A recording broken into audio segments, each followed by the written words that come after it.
I just want to take a moment for worship. This is not about your tradition. This ain't about what church you go to. I could care less. This is about being human and crying unto God and thanking God for everything that he's brought you through, recognizing him as creator. We all been through a lot, and we know he's been with us every step of the way. So Heavenly Father, if you just would accept this, we want to give you glory simply because. 'Cause you're the Heavenly Father, the great I am. You're King Jehovah. You hold the world in your hands. You're the Prince of Peace, the one who supplies my needs. Yeah, so let your will be done. I surrender my life to you. Our Father who art in heaven, have mercy upon the brethren. When you sacrifice the Passover, it cleans out all the leaven from the house which represents our sin to you. We all indebted, our lives were in bankruptcy, but Christ established all our credit. You always had a plan to grant this man a second chance. The resurrection and our faith in it tells us your blessing stands. Since you grabbed us, who can snatch us out your precious hands? Nobody or nothing formed. I bow my head and spread my hands. Hallelujah. Crying out to thee, Heavenly Father, hear my plea. Show your hand, please give me strength. When the weight of this world seems to draw me away from your plans, Father, your will be done.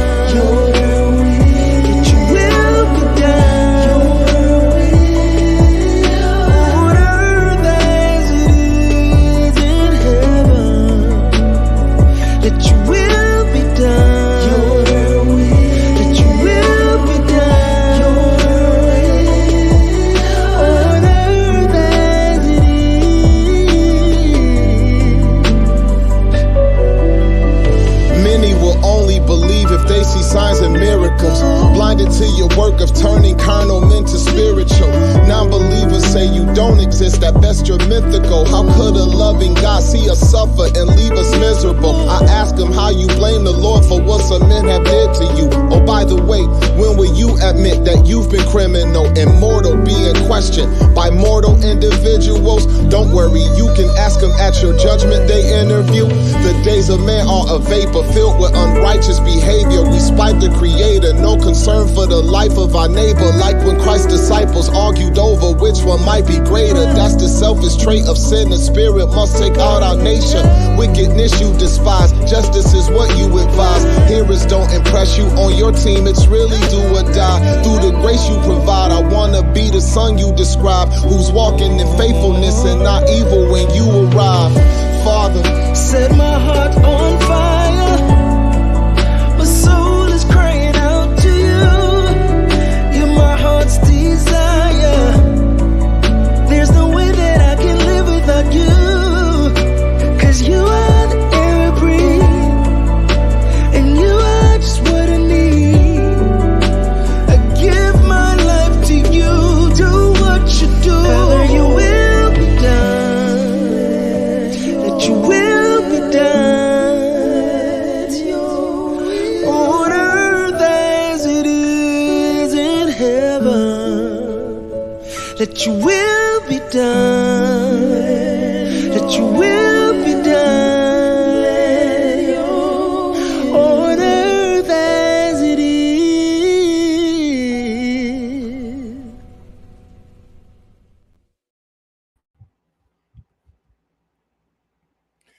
well, well, well.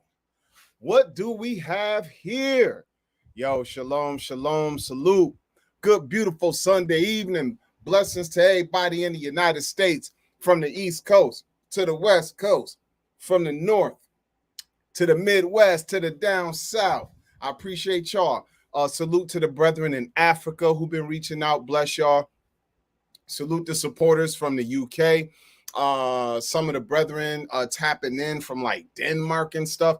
Yo, that's pretty amazing, man. And I just want to bless you all, those who have sent the emails, those of you who have sent the personal comments. And bless those of you who have even at times felt led to support the ministry financially. I am utterly grateful because you don't have to do those things. Praise the Most High. So with that being the case, y'all know what it is. The Bible Dojo is back. I had to shut it down for a couple weeks because of business. My marriage anniversary came up, all kind of stuff, and just been busy. But the Most High is a beautiful God. Amen.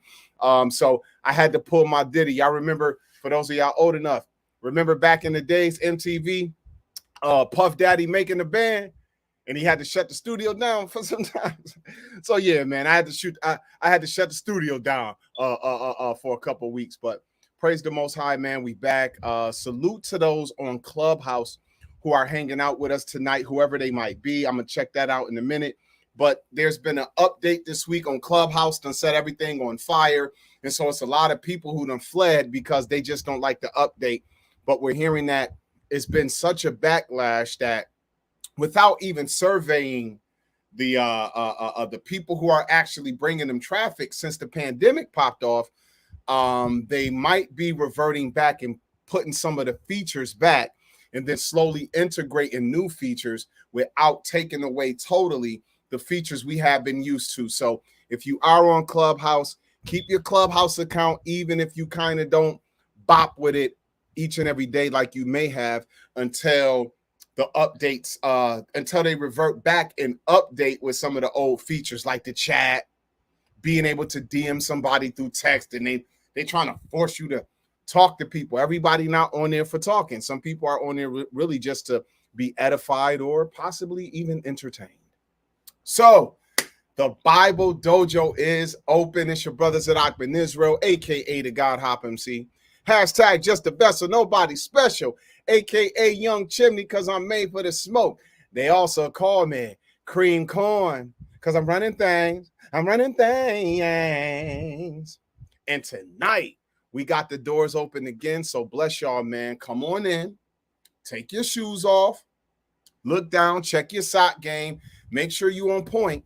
And start your warm-up katas, because it's about to get biblical and a little teeny bit extra biblical.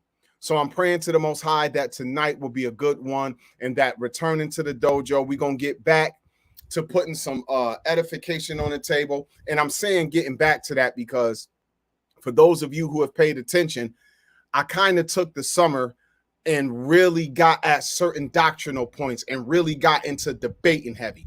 I have 4 debates in 3 months. And so I did it on purpose. Prayerfully, it served that purpose. And I'm praying it even did better than what I was intending to have it do in me taking on debates, having 4, possibly, actually, I think I may have had 5 debates in 3 months, starting back at the very beginning of June, coming up to August, or the very end of May coming up to now. And I do have 1 or possibly 2 more debates left because I am in the Ultimate Debate League. Shout out my homie Black Jesus Minister. I have a debate coming up soon on Killer Priests. For those of y'all who might remember the homie Killer Priest from back in the day with the Wu-Tang, y'all know he's a self-proclaimed Israelite. At least back then, I'm not sure what he's still into, but yeah, Killer Priest got a nice little channel and a podcast over here on YouTube. And so there's been a hookup between him and the Ultimate Debate League in this semifinal round, and then the final round is being hosted on his platform. So hopefully soon I'll be debating on Killer Priest network. So stay tuned for that. You know what I mean? But at any rate, man, I appreciate y'all being up in the dojo tonight. I got my bro with me tonight. We call him Steven the Deacon. What's good, Steven? Salute, Ot. Shalom, shalom, brother. How you feeling today? Man, pretty good, man. Not too bad, man. And I appreciate you being here, good brother. How you feeling? You all right over there? We doing good in the young mitten. In the young mitten. That's the state of Michigan, by the way, people, in case y'all don't know. I had just found out this past winter. Yeah, the mitten. I ain't even know. You've been smitten by the young mitten. So, hey, man, I appreciate you. So, hey, brethren, look, I asked y'all to share this out. Salute to Some of you who are actually saying hello over on YouTube. Who we got? My bro Zakaya in the building. Shalom, shalom. 7 from Adam. Salute, bro. He said, "Oh, I just found your new channel. I thought you was gone. Praise the Most High." Did you probably see the community post on the other channel? Yeah, we've been over here for almost 2 months now, bro. I had to separate. A lot of the teachings are going to disappear from that channel and wind up on this one. There's a slow progression. But yeah, I'm gonna keep that basically strictly my music ministry channel. Everything dealing with my music will stay on that platform on the Zadok, the God Hop MC page. And now the Bible Dojo has its own page. Yo, and salute to my almost 200 subscribers. I haven't did any real promotion outside of being on Clubhouse and just posting on my music YouTube that, hey, I got a new page strictly for the Bible Dojo. So I appreciate you coming over here, bro. Salute to you. NBA All-Star. Salute, salute. And who we got? Oh, I see a couple brethren over there. The Bible Dojo looking a little light tonight, but that's all right. Salute to Bazooka, Said, and Hashim listening in and tapping in through the Clubhouse app. So, brethren, if you want to reach out to me for building purposes, I ask you to email me at yourboyzadok@gmail.com. That's YABOYZAYDOK@gmail.com. Also, give me a follow on what used to be Twitter, which is now called X, and Instagram at the God Hop MC. And last but not least, if you feel led to support the ministry financially, I gotta ask for myself, because if not, apparently ain't nobody else gonna do it. Then go ahead and look at the ticker on the screen, those of you watching through YouTube and Facebook, and you see we have a Cash App option and a PayPal option. And if you're on Clubhouse listening in and you feel so led, touch the touch the PTR, and the pertinent information is there. Hey, salute. Hello, mother. My mama tapping in from Facebook. I'm glad she always decided to tap in lately because she knows she needs Jesus in her life. Amen, amen. And then we got Avoda. Yeah, Avoda 27 said that thumbnail is wild. It is. And if you on YouTube or Facebook and you seen the thumbnail, then you might know what Avoda is talking about. Tapping in from Facebook. Salute to the homie Butter. It's like butter. What's good, Butter? Salute. Salute to the Midwest homie. Hey, bro, by the Most High's grace, bro, hopefully I'm going to see you in about another 3 weeks or so, God willing. You know what I'm saying? I'm just putting that out there, homie. You know where you at. Don't put our business out there, but I might have to slide up on your porch or something and come holler at you and give you a hug, King. That's what it is. So what I want to do is tonight I want to tackle this topic. We're going to get back to this young Bible.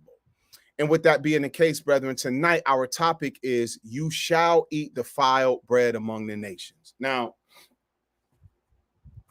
the reason I wanted to deal with this tonight is because there's a lot of, especially for those of us who might come out of the Messianic Israelite community, the Christian Israelites. That's what I identify as a Christian Israelite. We know that we do love the Torah of the Most High. We read the laws that he gave Moses and we see the righteousness in it. Why? Because I believe that many of us understand what the laws were meant to be if the nation of Israel would have kept their covenant with the Most High. A salute to Eddie Kane Tastic Jr., aka Mr. Blacktastic, aka Mr. Get Off My Lawn, aka hold on, let me take my Geritol. He said doo-doo sandwiches in the house. Yo, Blacktastic, yo, you wild, fam. Salute you, Shia. Was good with it. But brethren, the reason that I wanted to go this route tonight is because, especially for those of us who have a love for the law of God, I feel that too many times in trying to lead people into salvation, like if you're someone who teaches or preaches the gospel because you yourself believe you're saved by the blood atoning work of Yeshua HaMashiach on that stick that the Romans tortured him on, then there's two things that are happening, in my opinion. You have those who preach the gospel of Yeshua HaMashiach about this kingdom of God to come and how men need to repent and love their neighbors as themselves, truly. And then also how you have those who tell people they got to keep the law, and they believe that that's the preaching of the gospel. When Yeshua came preaching to the lost sheep of the house of Israel, oh, y'all, look, the deacon showing his face too. He want us to see his little beard and everything. Okay, you all right. You looking a little more Hebrew than a kid right now in the chin and cheek area. But come on, bro, what you doing, man? Why, Hey, man, you all they can see is this big old bald head, man. That's all. Hey, you know, ain't no shame in the game. I know what the Lord said in the law, but bro, I had dreadlocks down to my waist, and in the hairline started retreating from the battlefield, and it was a quick retreat. It was like, we gonna die, let's get out of here. And that joint just started every few months. I just started losing more of the war of keeping my hairline closer to the eyebrows, homie. So I had to get rid of that. You feel what I'm saying? With no shame in my game. I'm not under the old covenant, so I don't live by some of the some of the assumed necessities that some brothers put on there. You know they're gonna get on us, right? Oh, you mar in the corner of your beard and the edges of your hair. Listen, man, I couldn't help that McDonald's sign that started coming up on my hairline. So son said he had the Eddie Monster for me. I Dracula. He had the young Dracula popping up. Yo, you are funny. That man said he had the McDonald's joint started forming on his forehead. Hey, bro. Hey, until they go through it, bro, they can't empathize with us, man. They just gonna put the law in our face. Listen, and man, that was the spirit that would let me to teach this tonight, because I'm tired of cats shoving the law in my face about my about me cutting my, marring the corners. But that's not really marring the corners, but right. That's what they think it is. So they be getting on you about it. You know what I mean? Right. But hey, man. Hey, check this out, man. What I do want to do is this. What I want to say is this. I love the commandments of the Most High. In the book of Psalm chapter 19, the psalmist says that for the man who can keep the commandments of the Most High, he said there is great reward in keeping the commandment. So because I think I see the reward in it, bro, I effort to really adopt in my life as much of those various mitzvot that I find written in what they call the law of Moses as I can in my life. Whatever is realistically able for me to do, bro, I personally am convinced that by faith I can do it.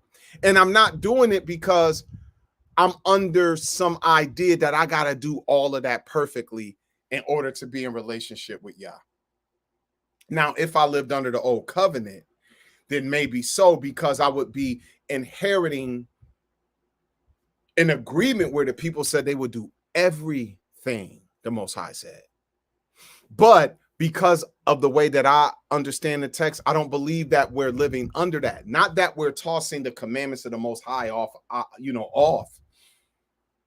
but the agreement that if you do it all, you'll get this. And if you don't do it all, you don't get that. I don't believe that the nation of Israel is under that, let alone any other nation of humanity. What you think, Steve? I agree with you 100%. One of the key things that happened with the children of Israel in the wilderness was that excuse me, they agreed and they vowed to do whatever the Most High told them to do. You know what I mean? So in the new covenant, you don't see any type of situation where there's a bunch of instructions given, and then after that, a believer is required to say, "Okay, I agree to do this. I agree to do that." It seems Right. to be a lot more simplistic. So just It does. But mhm. in saying that, some people will hear you somehow talking about, well, you don't have to keep the commandments. No, what I'm saying is that a man who's going to a man who's going to stand on earth before Yahweh and say in his heart, I'm going to keep your commandments. He bet not lie and say he going to do it all the way that Yahweh wants it. Because remember, Yahweh said, you shall keep all the words of this covenant and not break any of the commandments. How many people miss the fact that the agreement was you shall not break any? Mhm. That's why the writer of Hebrews rightly said in Hebrews 4, I think it's Hebrews 4, he said, finding fault with them.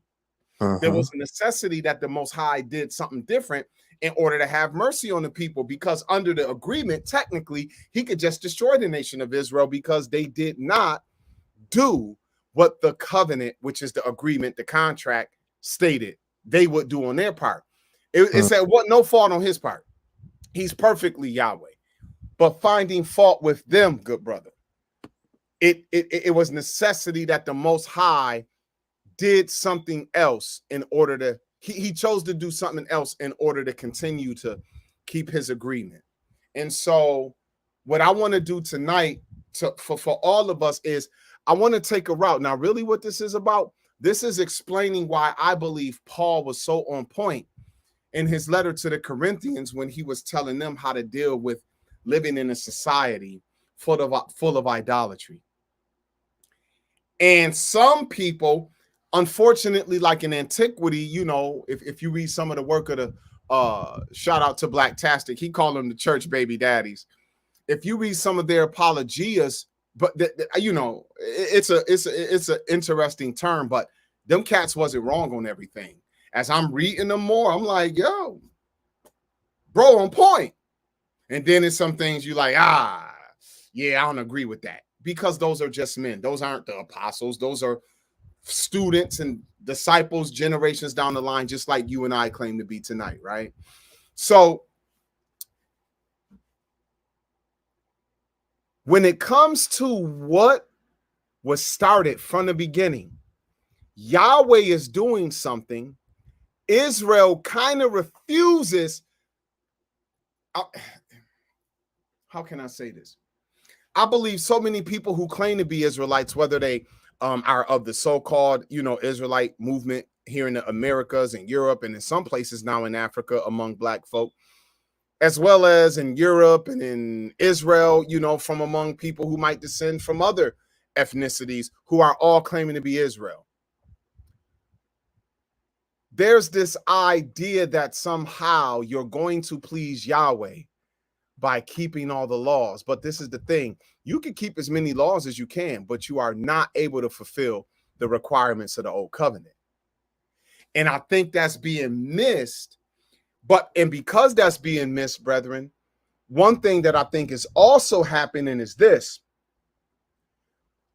Many are requiring for other people to do things a certain way, not realizing that even when the old covenant was in its beginning and at its zenith, it didn't require what cats who claim to be under the new covenant in Hamashiach are telling,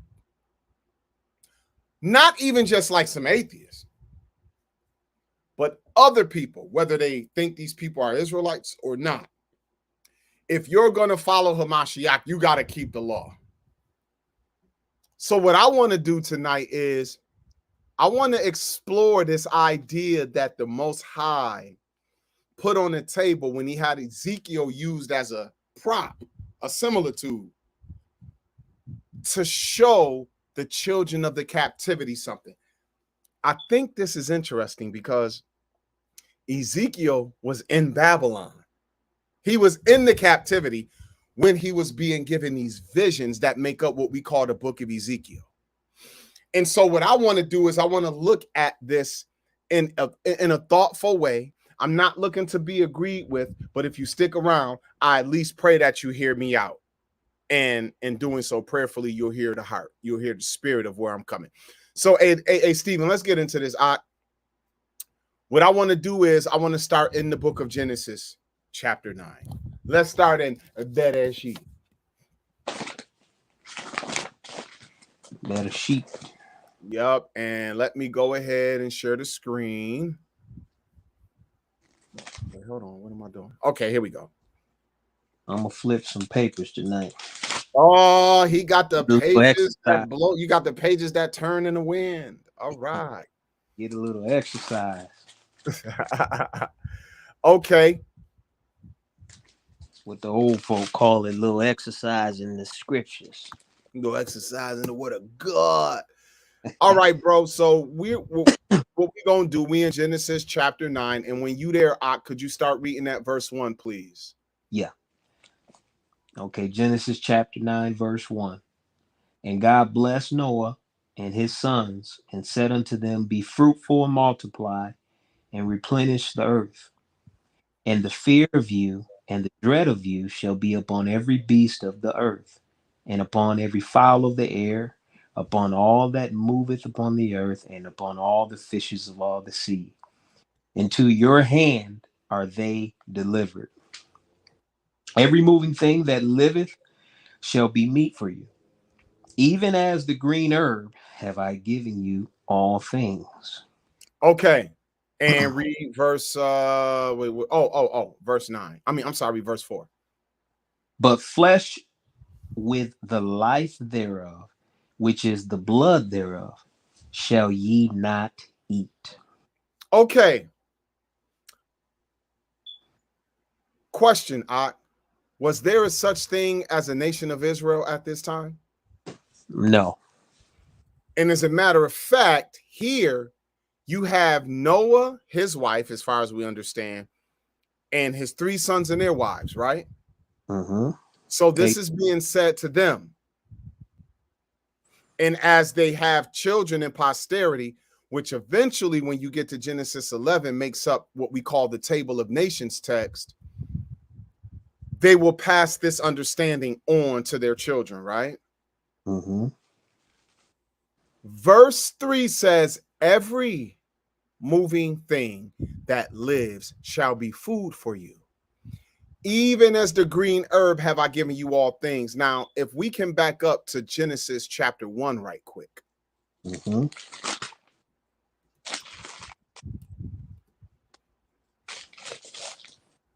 We go to Genesis 1.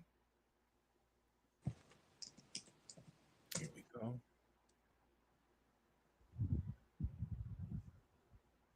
Okay, starting at verse 27. Okay. So God created man in his own image. In the image of God created he him. Male and female created he them. And God blessed them, and God said unto them, Be fruitful and multiply, and replenish the earth, and subdue it, and have dominion over the fish of the sea, and over the fowl of the air, and over every living thing that moveth upon the earth. And God said, Behold, I have given you every herb bearing seed which is upon the face of the earth, and every tree in the which is the fruit of the tree yielding seed. To you it shall be for meat. And to every beast of the earth, to every fowl of the air, to everything that creepeth upon the earth, wherein there is life, I have given you every green herb for meat. And it was so. Okay, so this commandment wasn't just for the for the man, the male and the female, but it was also for the animals, correct? Mm-hmm. Now we're gonna start at the latter and work back to the former. Brother, can you tell me if the animals had too many restrictions on the green herbs and the fruits of the earth that they could eat? Let's see. I have given every green herb for meat, and it was so. It looks like, hmm. maybe from the reading of it, maybe we had more restriction than the animals. Maybe we did. But for the animals, though, now this is the thing. Every green thing on the earth still is in context because it might be something that an animal would recognize, like, nah, I ain't gonna eat that. Right. But whatever it needs to survive, it'll eat that, right? Mm-hmm. Now we'll look at an animal today, like let's say something big and strong, like a damn gorilla. Mm-hmm. Them animals eat all various green vegetation and fruit, bro. Mm-hmm. And they've become accustomed to what they eat. Right. And then you get to a lot of animals that are strictly herbivores. Some just eat hay and grass. But you got others who will forage and they'll eat a mixture of various green vegetation and fruit, right? Right. Even to this day. Man, every herb bearing seed. Bro, you know how vast that is. Yeah. Yes, people, you can eat cannabis if you desired. If you knew a way to take cannabis and eat it, why? Because it produced seed within itself. Mm-hmm.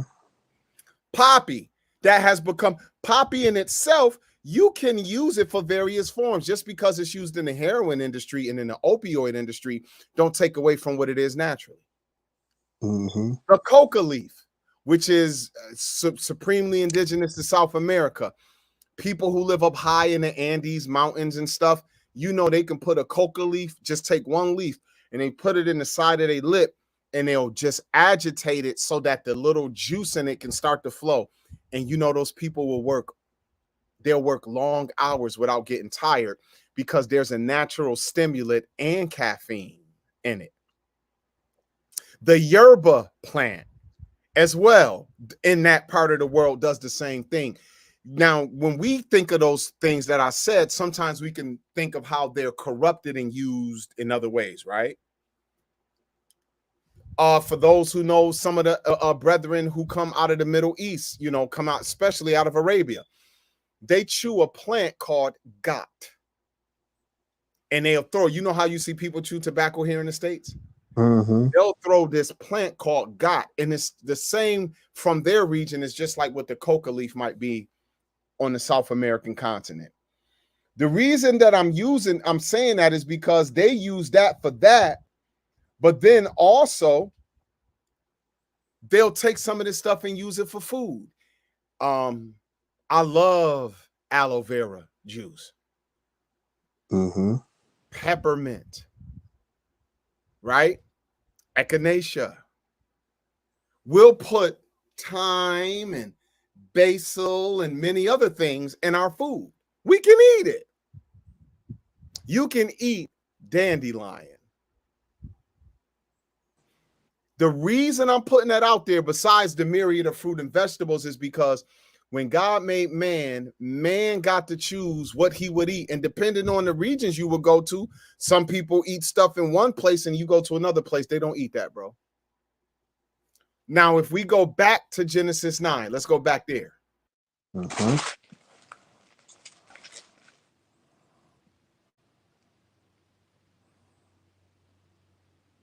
Verse 3.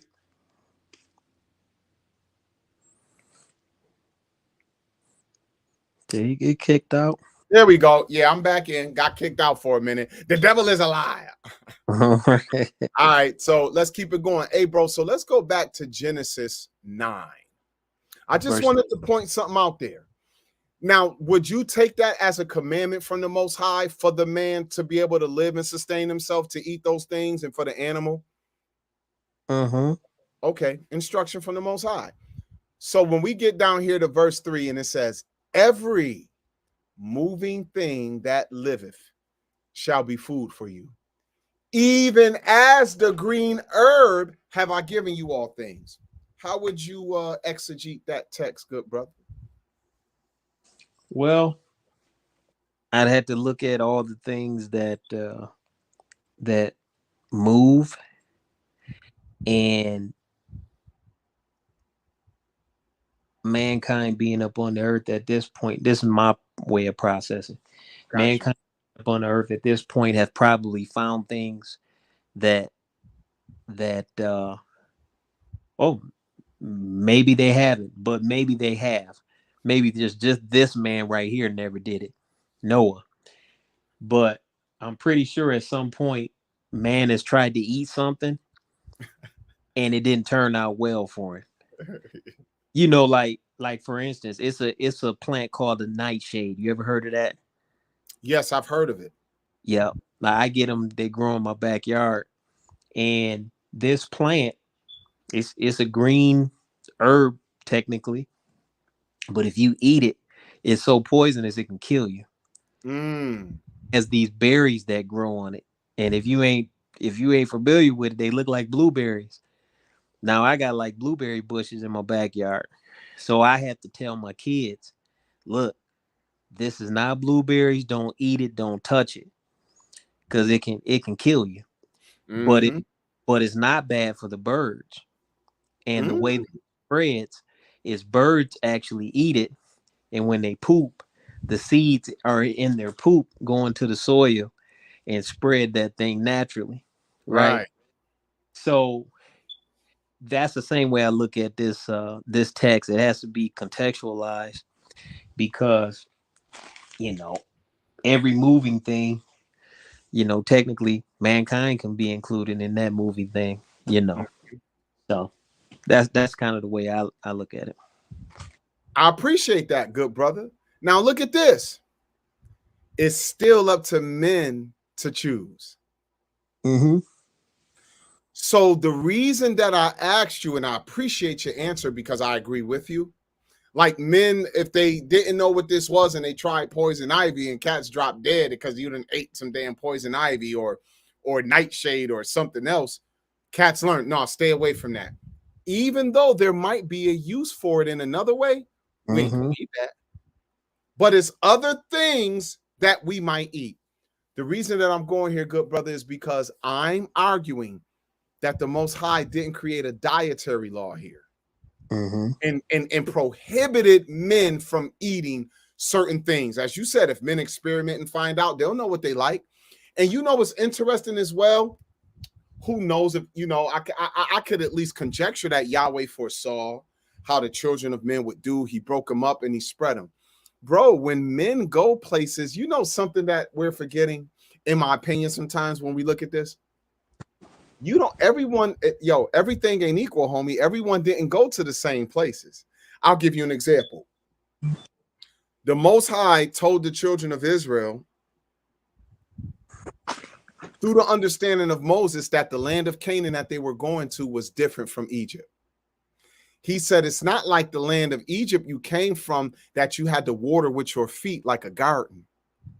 He said, but this is a land that drink of the rain of heaven, and the eyes of Yahweh are upon it from the beginning of the year to the end of the year. And it got mountains and valleys and streams. Most people know ancient Kemet didn't have that. That's why all the ancient cities were built right on either side of the Nile and not too far from it. So the Nile, with irrigation practices and stuff, they were able to make cities further from the Nile as they perfected irrigation techniques. But in the land of Canaan, they didn't have to do all that. That land getting rain from heaven and got streams flowing from mountains coming down into the land and watering it, if you understand the point I'm making. You know what that means? Everywhere that humanity settled, when the Most High separated them by their language, wasn't the same. Everything ain't equal. And some people settled in places that were different from others, different kind of animals, different kind of vegetation. Sometimes places are less vegetative, in some places more. And another thing is this. Have we forgotten that the ground was cursed for man's sake? You know what's interesting to me? That in Josephus' writing, he claims that the reason why men's lifespans started to decrease more after the flood is because when the waters receded, it took a lot of the soil that was original at the time and left a layer of soil that wasn't as nutrient dense. And so it didn't grow vegetation and fruits with the same nutritional density And because of that, it even rapidly decreased man's lifespan on this side of the flood. I was like, damn, when I read that many years ago, I said, that's an interesting take. And he said, and because of this reason, Yahweh gave man as a supplement the flesh of animals to be able to get nutrition out of. Because the thing that man, beasts, and plants have in common are the 23 essential vitamins and nutrients that we all have in us because we all come from the same source. And that's just science.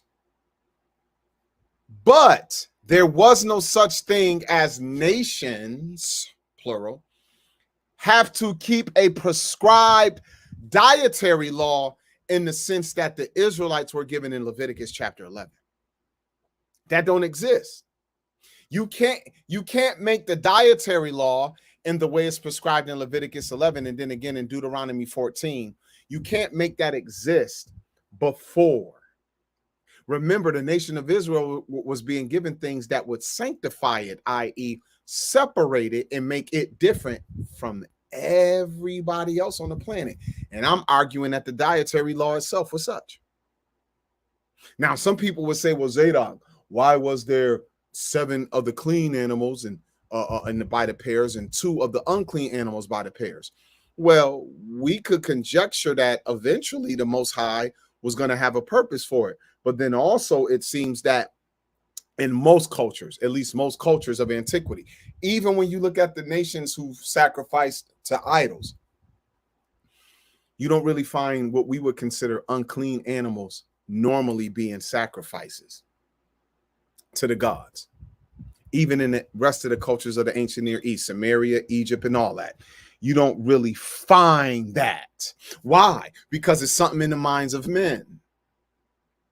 Okay, from the beginning, when you had Abel sacrifice animals unto the Most High, do we juxtapose upon that Abel ate the flesh of animals? I couldn't say that just because he took from his flock and offered up to Yahweh. Now, if I'm right, the Most High has not made it sin for human beings to eat a pig,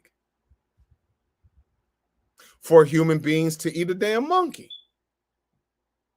for a human being to eat a rat, for a human being to eat a cow. Every moving thing that got life in it shall be food for you, like I gave you the green herb.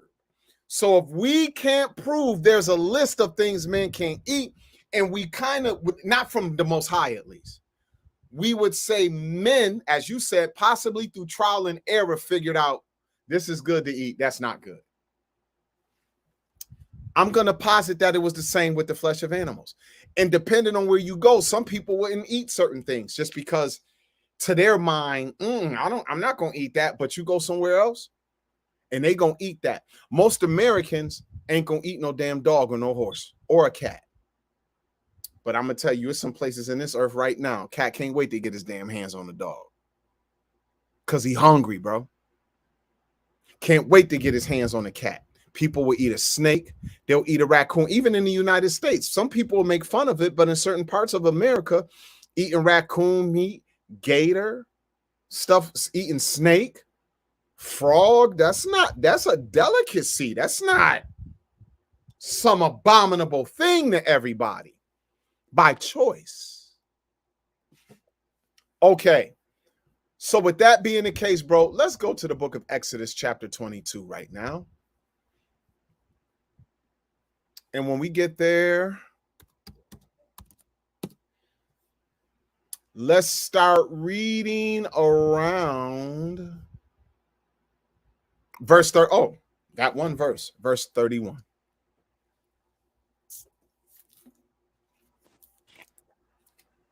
Exodus 22:31. All right. And ye shall be holy men unto me, neither shall ye eat any flesh that is torn of beast in the field. Ye shall cast it to the dogs. So this gives me the impression that even if it was something according that you could eat according to the dietary law that they were about to hear about in Leviticus 11, you shall be holy men unto me. You shall not eat any flesh. That means anything, bro. Even if it's a lamb, a goat, you shall not eat any flesh that is torn of beasts in the field. You shall cast it to the dogs. That seemed to be pretty simple, right, good brother? Mm-hmm. Let's go to Leviticus chapter 17.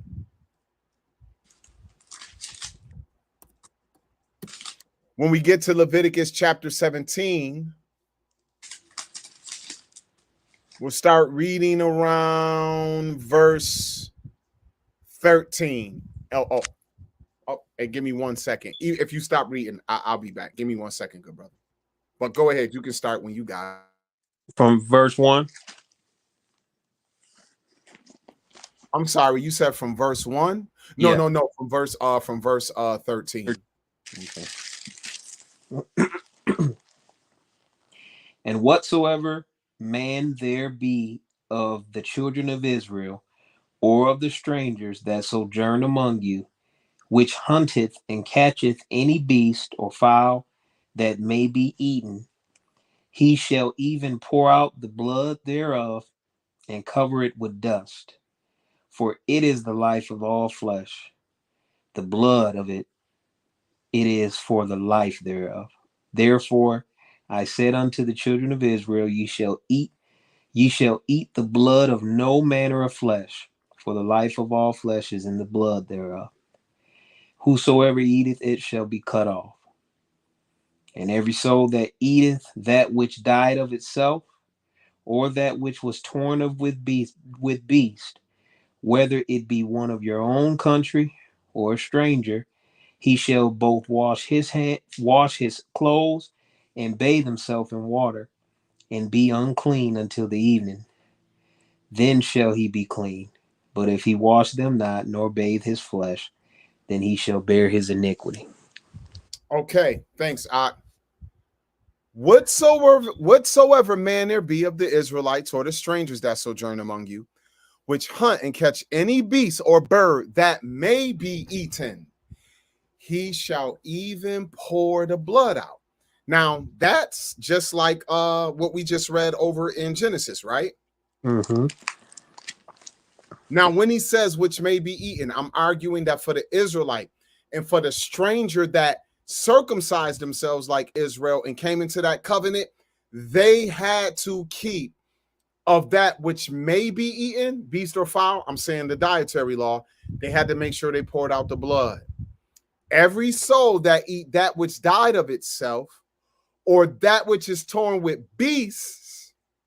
Now this is new, because in what we read in Exodus, if something was torn of beasts, you can't eat that. You throw that to the dogs, right? Mm-hmm.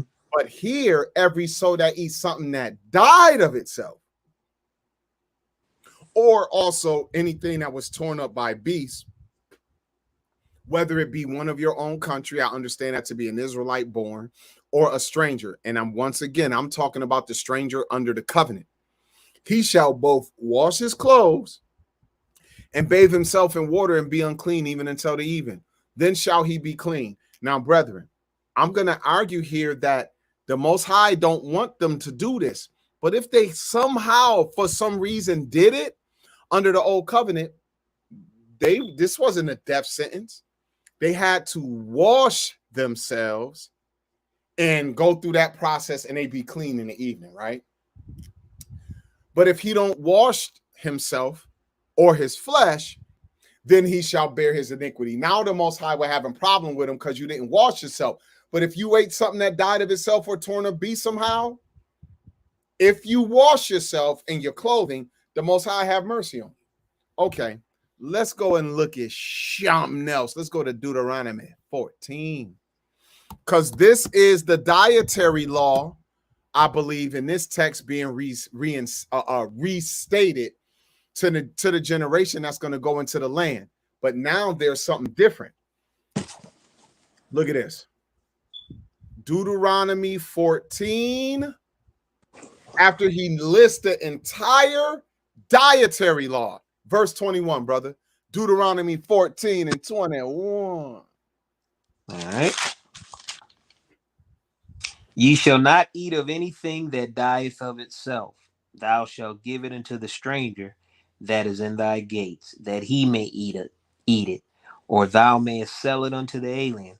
For thou art an holy people unto the Lord thy God. Thou shalt not seethe or boil a kid in his mother's milk. Okay, brother.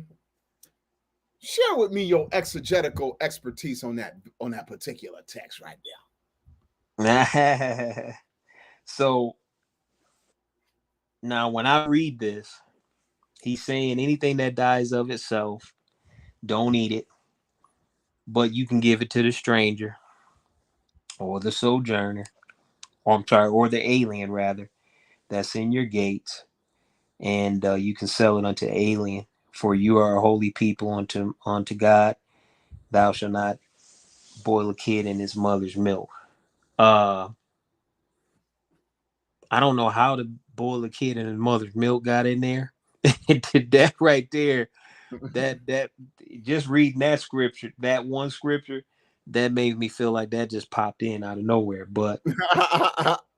when I see the initial part of it dying of itself, and then some of the other scriptures you just read about dying of itself, uh, I really don't look at it as a sinful thing to do.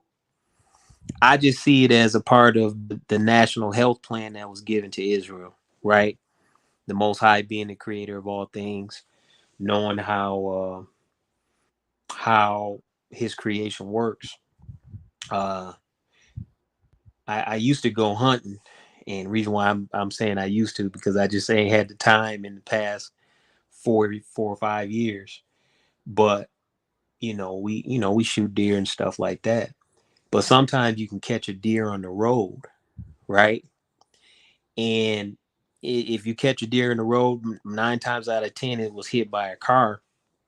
But some people actually pick up, those deer off the road, and they'll still cook them up. But what Mm-hmm. they do is they do a basic test on it to see if there's inflammation on it. Because if there's any inflammation on it, that's a sign of infection, right? So that's kind of where my mind goes when I see this. If something dies of itself, either it could be something that's sick and he just say don't eat it, or it could be something that you don't know how long it's been dead, and then infection starts setting in because of the elements and the parasites and all that stuff. They begin to do their natural work to break down the carcass. Right. So that's kind of what I see. Now him telling them to sell it to the alien or give it to the stranger, you know, no, maybe they were just vagabonds. It is cited in that regard that they'll eat it. They don't have nothing else. Maybe they don't have a whole lot. They'll know how to salvage it. I'm not sure, Okay. I but can I'm just respect being that. honest. Hey, bro, I respect that. That's why I asked you. I wanted your opinion. You know what I see right there? There was no prohibition on people who weren't under Israel's covenant. Bro, when you do the young knowledge, in the words of my 5% brothers, when you do the knowledge, the book of Judges and Joshua teaches us that the Israelites never were able to fully put out even the 7 Canaanite nations. Why? Because of their disobedience. So the Most High didn't let them put everybody out. And then you got the Ammonites, the Moabites, the Edomites, you got the Philistines, you got other people who are living in portions of Canaan besides the 7 original, city, nation states or whatever. Bro, all of these people are not under the covenant that was Mm-hmm. made with the nation of Israel on Sinai. Certain strangers would choose to come under that covenant, like in Exodus 12, the stranger who like, nah, man, I want to keep the Passover and stuff. If that stranger was willing to circumcise himself and all the males of his family, then he could come near and keep the Passover, and you shall treat him like one born in a land, because it shall be one law for the homeborn one and for the stranger who what? Comes under the covenant the same way Israel does. But if you wasn't under that covenant, good brother, it was lawful for you to eat that. The Most High ain't just like, I don't care about them, let them sin. That I don't see that in Yahweh. He hadn't put, remember, Israel is being separated. So like you said, this national plan, even for their health, of showing the sanctification by them having these strict dietary codes when they dealt with flesh of animals, made them different from everybody else, bro. So the strength now, bro, you remember that stranger? It says, you shall eat the Passover, all of you who are Israelites born, and the stranger who is brought with your money. And what did it tell the Israelites? They could buy bondmen and bondwomen from the strangers that live among them. That being contrary to some bad exegesis of text, all strangers who lived among the Israelites were not their bondmen and bondwomen, bro. But you could go to them, and if they're selling people, remember, bro, the Israelites also sold themselves to other Israelites for whatever reason. And it would be for a temporary measure, unless you had a male who in the 7th year could be let go free, and he chose not to leave. He could make himself a servant forever to another Israelite, but he had the freedom of choice. The difference between him and the bondmen from among strangers is they didn't have that choice. But that still don't mean some Israelites didn't let their strangers go free. See, people read the law as if it gave you a choice. In Hebrew, you definitely can't do that. You want to keep somebody a servant for life, that's the bondmen and bondwomen, and you can buy them from the strangers who live among you. So the same way an Israelite would sell their son or their daughter, or even themselves, for that 6 years of service, you have strangers who sold themselves to the Israelites. But if they sold, you can make a contract with them. Well, man, you my servant for life. And they would produce children in your home who they would circumcise on the 8th day. And your children could inherit lines of servants. The reason I'm going this route is because of this. When the Lord said, the foreigner and the stranger shall not eat of it, but if they come to you and request that they want to be a part of that, then if they make this decision, but if they don't circumcise, they shall not eat the Passover. You know what that means? The stranger could live among the Israelite and freely make that choice or not, unless you own that stranger because you purchased them, right? You know what that means, brother? Them kind of strangers never left Israel. And that stranger who sojourned among you, who wasn't under the covenant because of circumcision, the Lord didn't prohibit them from eating something that died of itself or was torn of beast, and even allowed you, hey, this is my flock, and I got I got a cow who got old and died. I can sell it to this guy. He might want the meat. Brother, that's the law. So how many cats keep the law for real? You got individuals who claim to be Messianic Hebrews, and they telling even Gentiles who believe in Christ, they got to keep the law. Them Gentiles not circumcised in their flesh, brother. They not under Israel's old covenant.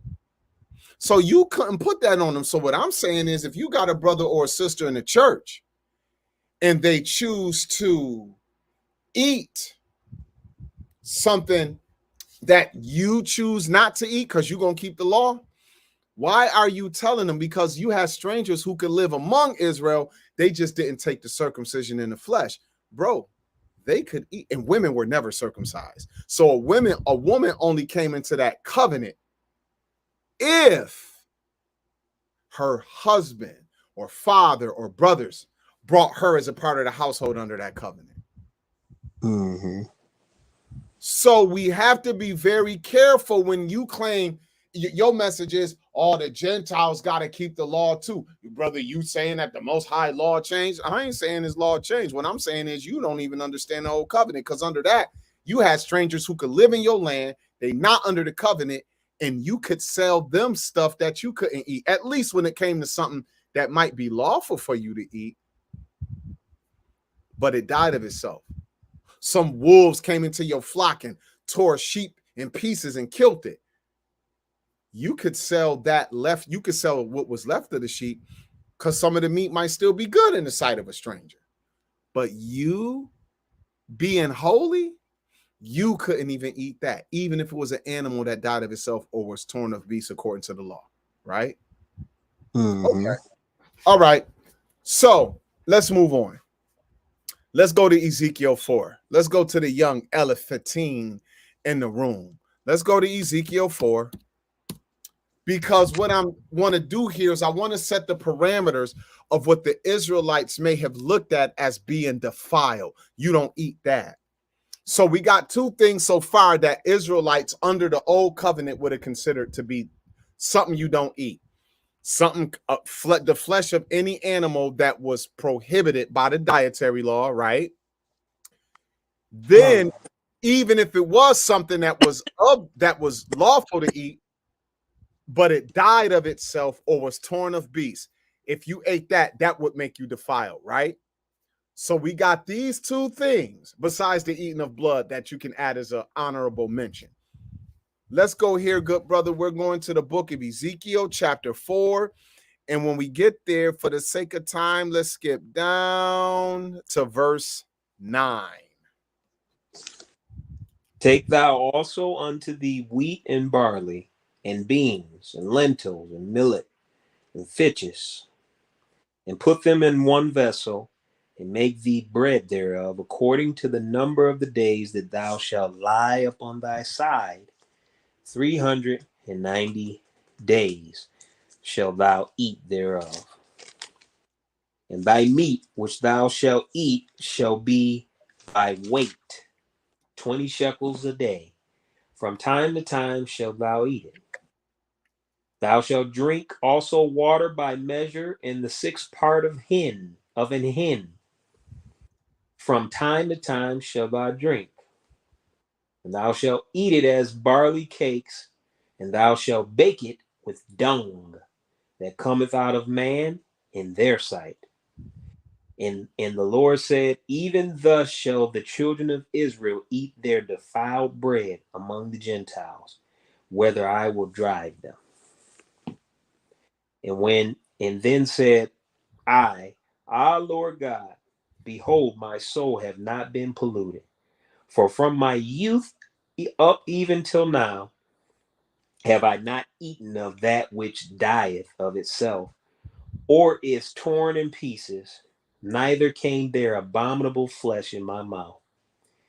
Then he said unto me, lo, have I given thee, or I have given thee cow's dung for man's dung, and thou shalt prepare thy bread therewith. Now, Ezekiel in this chapter portrays the punishment of Israel, the northern kingdom and the southern kingdom. He laid 40 days on his side for Judah and 300 and I think 90 days or something like that for the northern kingdom, which represented how long over years the Most High had put up with the northern kingdom's evil. And then over the last 40 years, Judah had got out of control. And as the famine set on Jerusalem, the people would eat their food by measure because they were going to be running out of food and water. But notice, this was going to carry on from the siege into the captivity. And he said, you shall eat it as barley cakes, and you shall bake it with the dung that comes out of man. Even like this shall the children of Israel eat their defiled bread among the Gentiles, where I will drive them. Now look at what the prophet said. Yeah, I have from the time I was a baby till now, I have not eaten anything that died of itself or is torn in pieces, neither came their abominable flesh unto my mouth. So Ezekiel was saying, Yahweh, basically, I'm paraphrasing because he didn't technically say this, but Yahweh, the two things that Zadok and the two things that Zadok and Stephen are pointing out in their teaching, I've never done those things. But now there's a caveat. Take these things that Israelites do eat. Israelites ate beans. Israelites ate lentils. But take this mix of things and put man's dung in it. Now, some people say they were just supposed to use man dung for fuel. That's arguable. But I think the Most High, I think that the Most High was telling them to mix it in it. I could be wrong. But whatever it was, to use something as fire. Hey, bro, if you go to the law, it even, when it talks about that thing that die of a beast, that thing that die of itself, or that is torn of beast, the Most High said you could take the fat of any of those things and you can use it in other means, but you shall not eat it. But you shall not eat their flesh. So you could take their fat and use it for oil or anything. So I don't buy that. Oh, he told them to use man's doo-doo as the fuel for the fire that would cook that. No, I'm believing the prophet understand the Lord was telling him to take man boo-boo and to mix it with that. And he said, I ain't did that. So the Most High said, well, I'll give you cow's dung, but you gonna have to eat that. Why would people think that's far-fetched when the Most High had that man wife die and then told him, don't even mourn for her. Be fully dressed and all of that. Don't even look like you sad. And when the people saw that man wife die and he didn't mourn, you know what they asked the prophet? They said, what does this mean? Why is this happening to you? And what does it mean for us? Because the Israelites understood the prophets were for signs, and our King James would say similitudes. They understood when this prophet is doing these exploits, it got something. He not doing it because the Most High punishing him because he trash. The Most High using him as a sign. And because he had this man go through this, it's something we ain't gonna be able to escape. He said they shall eat their bread defiled among the Gentiles. Now it's something I want everybody to perceive. Let me ask you this question, Steve. Do you see anything in the recipe besides dung? Do you see anything in the recipe that would be against the dietary law? I don't see nothing against any of the bread. Okay. So barley, beans, lentils, millet, and fish. I don't know what a hen. Okay, the sixth part of a hen, that's a measure. No. Nothing there. But if you add dookie to it, that would make it unclean. You know how I know? What did the Most High tell Moses to tell the children of Israel about when they go out to war, brother? What was they supposed to do if a man was in the army of Israel and he had to relieve himself? He is supposed to go away from the camp, dig a hole, handle his number 1 or number 2 business, and cover it. And do you remember why why Moses said he had to do it like that?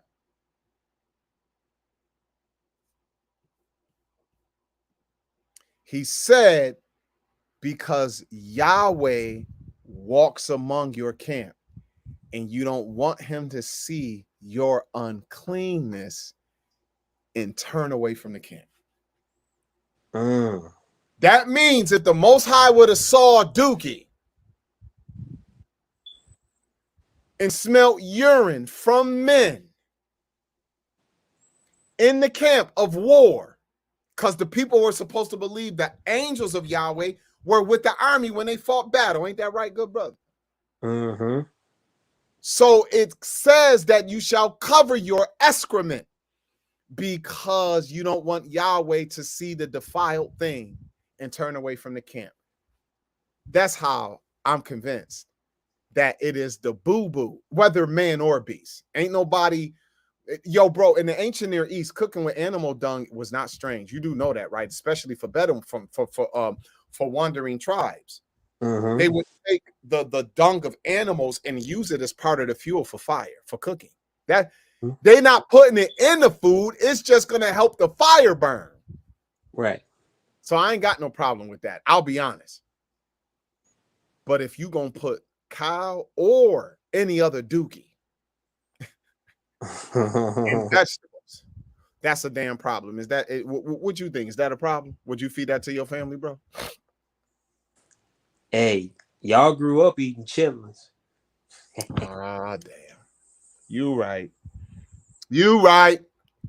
But under normal circumstances, in your right mind, you ain't gonna take dookie and feed it to the family. Ain't no dookie for the family, brother. Yeah, that's disgusting. Now, this is the thing. You know what this says to me? Even when you effort to eat the purest things, when you go in captivity, even these things like beans and wheat and lentils can still be defiled. When you leave this land and you go among the nations, even when you just eating vegetables, ain't no guarantee that that stuff is just clean according to whatever Yahweh standard is, brother. Right. The reason I say this, oh, you know what? Let's go here right quick. I want to show you something good, brother. Let's go to the book of Daniel, chapter 1. Hey, let me reset the room right quick. Salute, salute. Welcome to the Bible Dojo. It's your brother Cream Corn, because I'm running things. I'm running things. Welcome to the Bible Dojo. I got my brother Stephen with me tonight, and we getting it in on this topic. Salute to the entire YouTube and Facebook family that's watching live video feed, and salute to the Clubhouse family who listening in on the audio end. I appreciate you all. I asked y'all to share this out. I don't even know how to share nothing on Clubhouse no more, and like ain't no hallway. I don't even know what the hell happening, but my house still exists, so I'm gonna use it. But share it out however best way you know how for the YouTube and Facebook fam. Put it out there. Also, if you want to reach out for building purposes, hit me on that email, your boy Zadok at gmail.com. That's YABOYZAYDOK@gmail. And last but not least, of course, if you feel led to support me on the financial tip because of what I do and you like it and you love it and you support the kid for his consistency, then consider doing that. And y'all see the ticker on the screen. It give you the couple ways to do that. If you're listening in on Clubhouse and the Holy Ghost hits you, you know how cats be like, man, the Spirit told me this. Okay, well, if the Spirit tell you to send me $5, then yo, just touch my PTR and check out my bio. The necessary information is there. But hey, bro, let's go over to Daniel 1. And this is interesting. Daniel chapter 1. So you got the young king, verse 3, when you got it.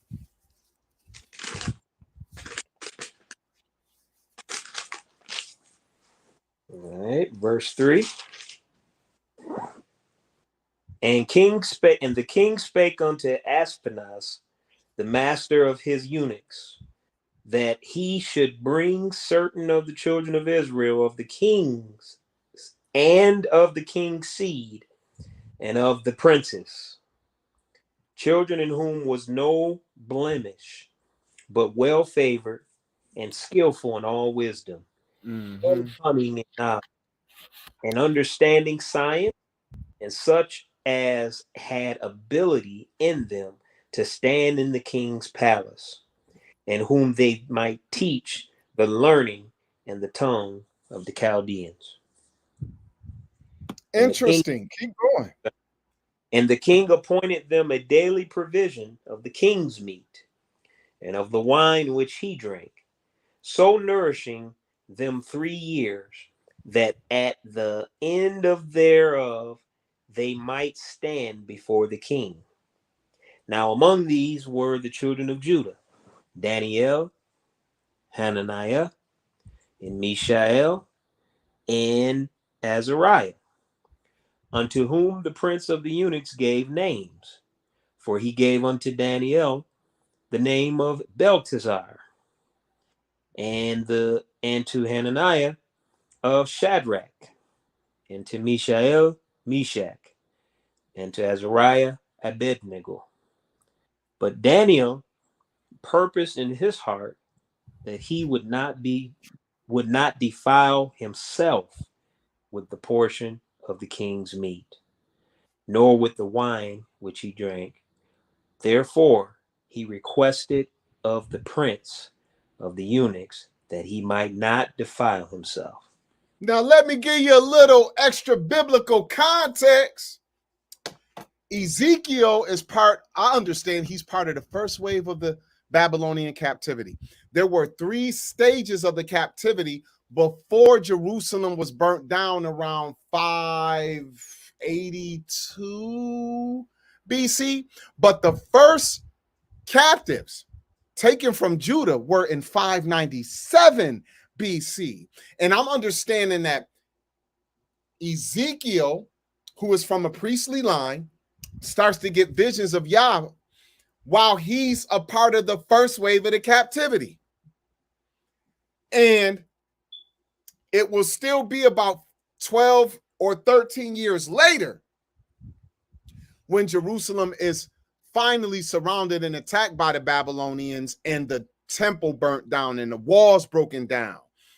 Daniel and his brethren come either in that first or second wave of the captivity because the king would rather keep the kingdom of Judah alive, and in order to get taxation out of them and to force them to send conscripts if he needed extra men for war, he made treaties with them.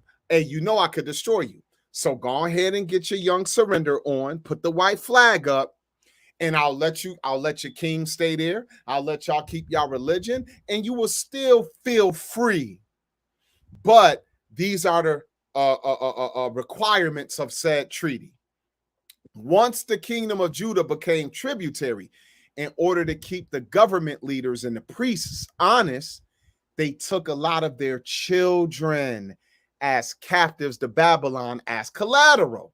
Hey, as long as y'all got y'all kids here, y'all don't want nothing to happen to them, keep your word to us, and we promise you your kids will be well fed and taken care of. They'll be in the best schools. They'll work right next to y'all. This is what's happening. This was common Chaldean practice if you know history and you actually study this thing. Now check this out. We just saw the prophet eat nothing but vegetables, nothing contrary to the dietary law. Yet, if you add dookie to it, it became defiled. Right, brother? Yes, sir. Now we see Daniel, him and his brethren, along with many from the households of Judah, Benjamin, and Levi, are being conscripted to become personal servants to the Babylonian government, because they are children of the aristocratic class coming out of the nation of Israel. And Daniel and his 3 brethren stood out among the children of Judah, but they weren't the only ones. Y'all know that can go over our heads. Y'all do know that, quote unquote, Daniel and the 3 Hebrew boys were not the only sons of Judah and Benjamin and Levi who served the Babylonian government. The Bible is just concentrating on these 4 because they were standouts. And they had to be fattened up over 3 years with a daily provision of food. Y'all do know the king's meat isn't just flesh of animals. It's food off the king's table. Look at this, though. Daniel felt if he would eat the food, y'all, I'm saying even if it was something that was clean according to Israel's dietary law, he felt if he ate it, and took the wine every day over them 3 years, that him and his brothers would be defiled. Stephen, why do you think Daniel felt that eating from the king's table and even drinking the king's wine would make him unclean, brother?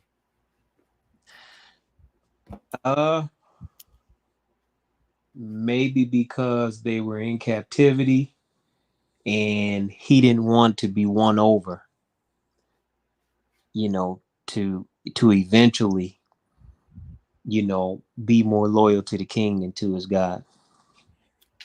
I like that.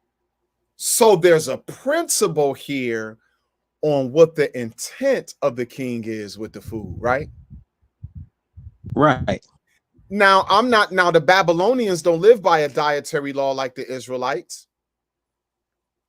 but there are some other things to consider. And y'all know what I want us all to consider? We need to take it back to the beginning. Let's go to Numbers 25, brother. Y'all not gonna hear a lot of cats who gonna take this angle. But the reason I'm gonna take this angle is because I think some of us think that when the prophet was told, hey, this is how the children of Israel are going to eat their food among the nations where I put them in captivity. I think some cats acting like that's a damn suggestion or something. Like you really got too much of a choice. Now, if the Most High is merciful, maybe some people can be in Daniel mode and they might actually be able to avoid some things more or less. But I also want to show you that we can't even guarantee that Daniel and them ate like this for their entire life. But it was a stance in the beginning of the captivity. I'm going to show you why. But I think I see it the way you see it, Steve, but with a caveat. It's not, it's what you said, and I think something else. Let's go to the book of Numbers, chapter 25. Mm-hmm. You already there. Look, you done beat me to it, turning them pages. I could just type it in. Numbers 25, good brother, starting at verse 1. I remember my grandfather would tell the elder, read. Oh, he was one of them. He say, read. And the elder say, and Israel abode in Shittim. That's how he would read. And the people began to commit whoredom with the daughters of Moab. And they called the people unto sacrifices of their gods. And the people did eat and bowed to their gods. And Israel joined himself unto Baal Peor. And the anger of Yah was kindled against Israel. Okay. And keep going. Nope. Go ahead. You keep. Oh yeah, keep going. And Yahweh said unto Moses, take all the heads of the people and hang them up before Yah against the sun, that the fierce anger of Yahweh may be turned away from Israel. Okay. Now, what do we have happening here, good brother? Oh, hold on. Let me share the screen. I stopped sharing the screen. My bad, y'all. Hold on for a second.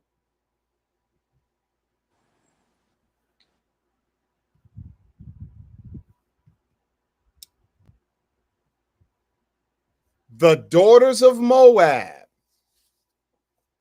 the children of Israel, started to defile themselves with the Moabites. And they called the people unto the sacrifices of their gods, and the people did eat and bowed down to their gods. Now, good brother, let me ask you this. If you had an animal that was clean, even according to Israel's dietary law, but it was sacrificed to an idol, is that defiled, brother? Oh, yeah. Oh, so you can eat according to the law on one hand, but certain circumstances, when you are in another society, can still make something that's lawful unclean. Is that correct, brother? Mm-hmm. Oh, okay. So we see the Israelites, even in the damn wilderness, defiled themselves. Now, we don't know exactly what the food was, but I want to show you all something, and hopefully y'all can follow this. I wanted to put this here, and I want us to look at something. And what is that, Zadok? I want us to look at this. Let's go to, wait, hold on. Something is missing here.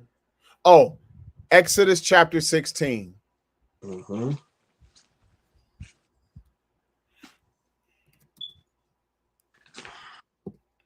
Exodus 16. And when we get there, verse 1. Well, actually, verse 2. This is in the second month, on the 15th day of the month, when the children of Israel left Egypt. Y'all, this is 1 month. They only been in the wilderness for 1 month, and they done got a little hungry. But we know now, after the fact, Yahweh did this on purpose. Verse 2. And the whole congregation of the children of Israel murmured against Moses and Aaron in the wilderness. Mm-hmm. And the children of Israel said unto them, would to God we had died by the hand of Yahweh in the land of Egypt, when we sat by the flesh pots, when we did eat bread to the full. For ye have brought us forth into the wilderness to kill this whole assembly with hunger. Now, when we look at what the children of Israel ate, go over to Numbers 11. And when they bring it up a little bit later, let's look at this here. Because you got the Israelites complaining, but then another time the mixed multitude, who are the non-Israelites, are going to lead in a complaint mode. Numbers 11, starting at verse 4. And the mixed multitude that was with among them fell a lusting. And the children of Israel also wept again and said, who shall give us flesh to eat? So this is Israel born and the strangers who left Egypt with them. They're all complaining, saying, who shall give us flesh to eat? Go ahead, good brother. Look at this. We remember the fish which we did eat in Egypt freely, the cucumbers, the watermelons, the leeks, and the onions, and the garlic. But now our soul is dried away. There's nothing at all besides this manna before our eyes. Now, let me put this to you all. Everything near mixed multitude and Israelite are naming things that are not contrary to the dietary law that the Israelites were specifically given in any way, right? Leeks, onions, garlic, cucumbers, melons, and fish. I'm getting hungry right now. I'm talking about it, damn it. All right. But why would this be defiled? It's because they would rather have that than the manna, and they have no appreciation that Yahweh has been feeding them over this past month with this stuff that they find every morning. Their heart went back to Egypt. So even though all of that isn't contrary to the dietary law, their mind not being appreciative to Yah even makes all of them things trash. The same way that the Israelites could keep all the feast days and the Sabbath and the rituals. And Yahweh said, if you do right before me and love your neighbor and take care of the poor and the widow and don't do evil to the stranger, then your sacrifices are acceptable to me. And then your keeping of the Sabbaths and all of that is cool. But if you're not doing the things that's most important, then don't think I'm so caught up in the ritual I gave you to teach you. I don't give a damn about no Sabbath. The Most High started to not care about them keeping the Sabbath to the point he said, get your Sabbaths away from me. I cannot stand them. Your new moons and your feasts, I hate. I ain't feeling none of it. So don't ever think that because you are claiming to do these things that you have pleased Yahweh. I know many of you Negroes think you're pleasing Yahweh because you say you do this. But then it seemed I meet so many people with so much vitriol, so much disdain for the sisters, so much disdain for people who don't look like their ethnic group, that I'm not convinced that they're pleasing the Most High. I don't have no hatred for them, but I tell them to their damn face, yeah, I don't think you please the Most High, bro. But I'm saying you probably keep the Sabbath better than anybody ever kept the Sabbath ever. You might have a damn heart attack if you think you ate some shrimp or some pork. But I'm telling you, your righteousness has not exceeded that of the scribes and the Pharisees. You salute your own circle, and you only love them who claim to love you. What more do you do than the Pharisees? For even they do the same. He said even the publicans do the same. But yo, bro, their heart went back to Egypt, right? I want to show y'all something. Let me stop sharing, and I'm going to reshare. Now, I got something on the screen, Stephen, and I'm not sure if you'll be able to see it or not. So let me put it up here. You let me know. I got sources, people. Can you see that, Stephen, on the screen? Yeah. You can? Okay, good. Now, I'm going to quote some stuff. This is a work from 2009 from Aaron Pinker. He comes out of the University of Maryland, I believe, and this is called The Abominations to the Egyptians. In Genesis 43:32, Genesis 46 and 34, in Exodus chapter 8, verse 22. Now, y'all know I've been doing this for a long time. Those of y'all who've at least been watching me for the last 2 years on YouTube, y'all know when I want to get extra biblical, it ain't nobody who does it better. You might have those who do it just as good, but I don't think they do it better. Now, look at this abstract. Listen to the abstract. Available explanations of the causes for Egyptian sense of abomination in Genesis are either too general or incorrect. It is suggested that in Genesis 43 and 32, the sense of abomination possibly stems from the malodorous woolen garments worn by Hebrews. In Genesis 46 and 34, it is perhaps a combination of basic farmer-shepherd distaste and hatred stemming from an association of shepherds with the barbaric nomadic chieftains on Egypt's northeastern border. And in Exodus 8 and 22, it might be driven by the Hebrews' custom of burning portions of animals sacrificed to a deity. These suggestions, while speculative, have a sitz im libim context, meaning that they don't have a very strong context. That's this person's argument. Now, let me go down to the bibliography portion of the end of this. Let's go down to the bibliography. When you get to the end of these kind of works, they have the various sources that this person have used as part of their study in order to write this thesis, this presentation. Let's listen to what Brother Aaron says here in his footnote. I am indebted to Professor Betsy M. Bryan, Alexander Badawi, Professor of Egyptian Art and Archaeology at Johns Hopkins University, for directing me to a significant reference. Also, I am thankful to Professor Larry Zalkman of Bar Ilan University for his constructive comments. Y'all know what this means? This person is letting you know that their work is peer-reviewed by PhDs and accepted scholars in the field. So, whether you accept what I'm about to read or not, that's up to you. I'm just sharing. All right. Now, Steve, can you see this here? I'm gonna go to page 167, and he's refuting how some of the Jewish rabbins may have may have exegeted what they think it meant by when Moses said, he told Pharaoh, we can't sacrifice here unto our God because the Egyptians will get mad when we sacrifice, because they'll see us sacrificing the abomination of the Egyptians. And then they wonder on why is it that the Hebrews felt it was abomination for them to eat with Israelites.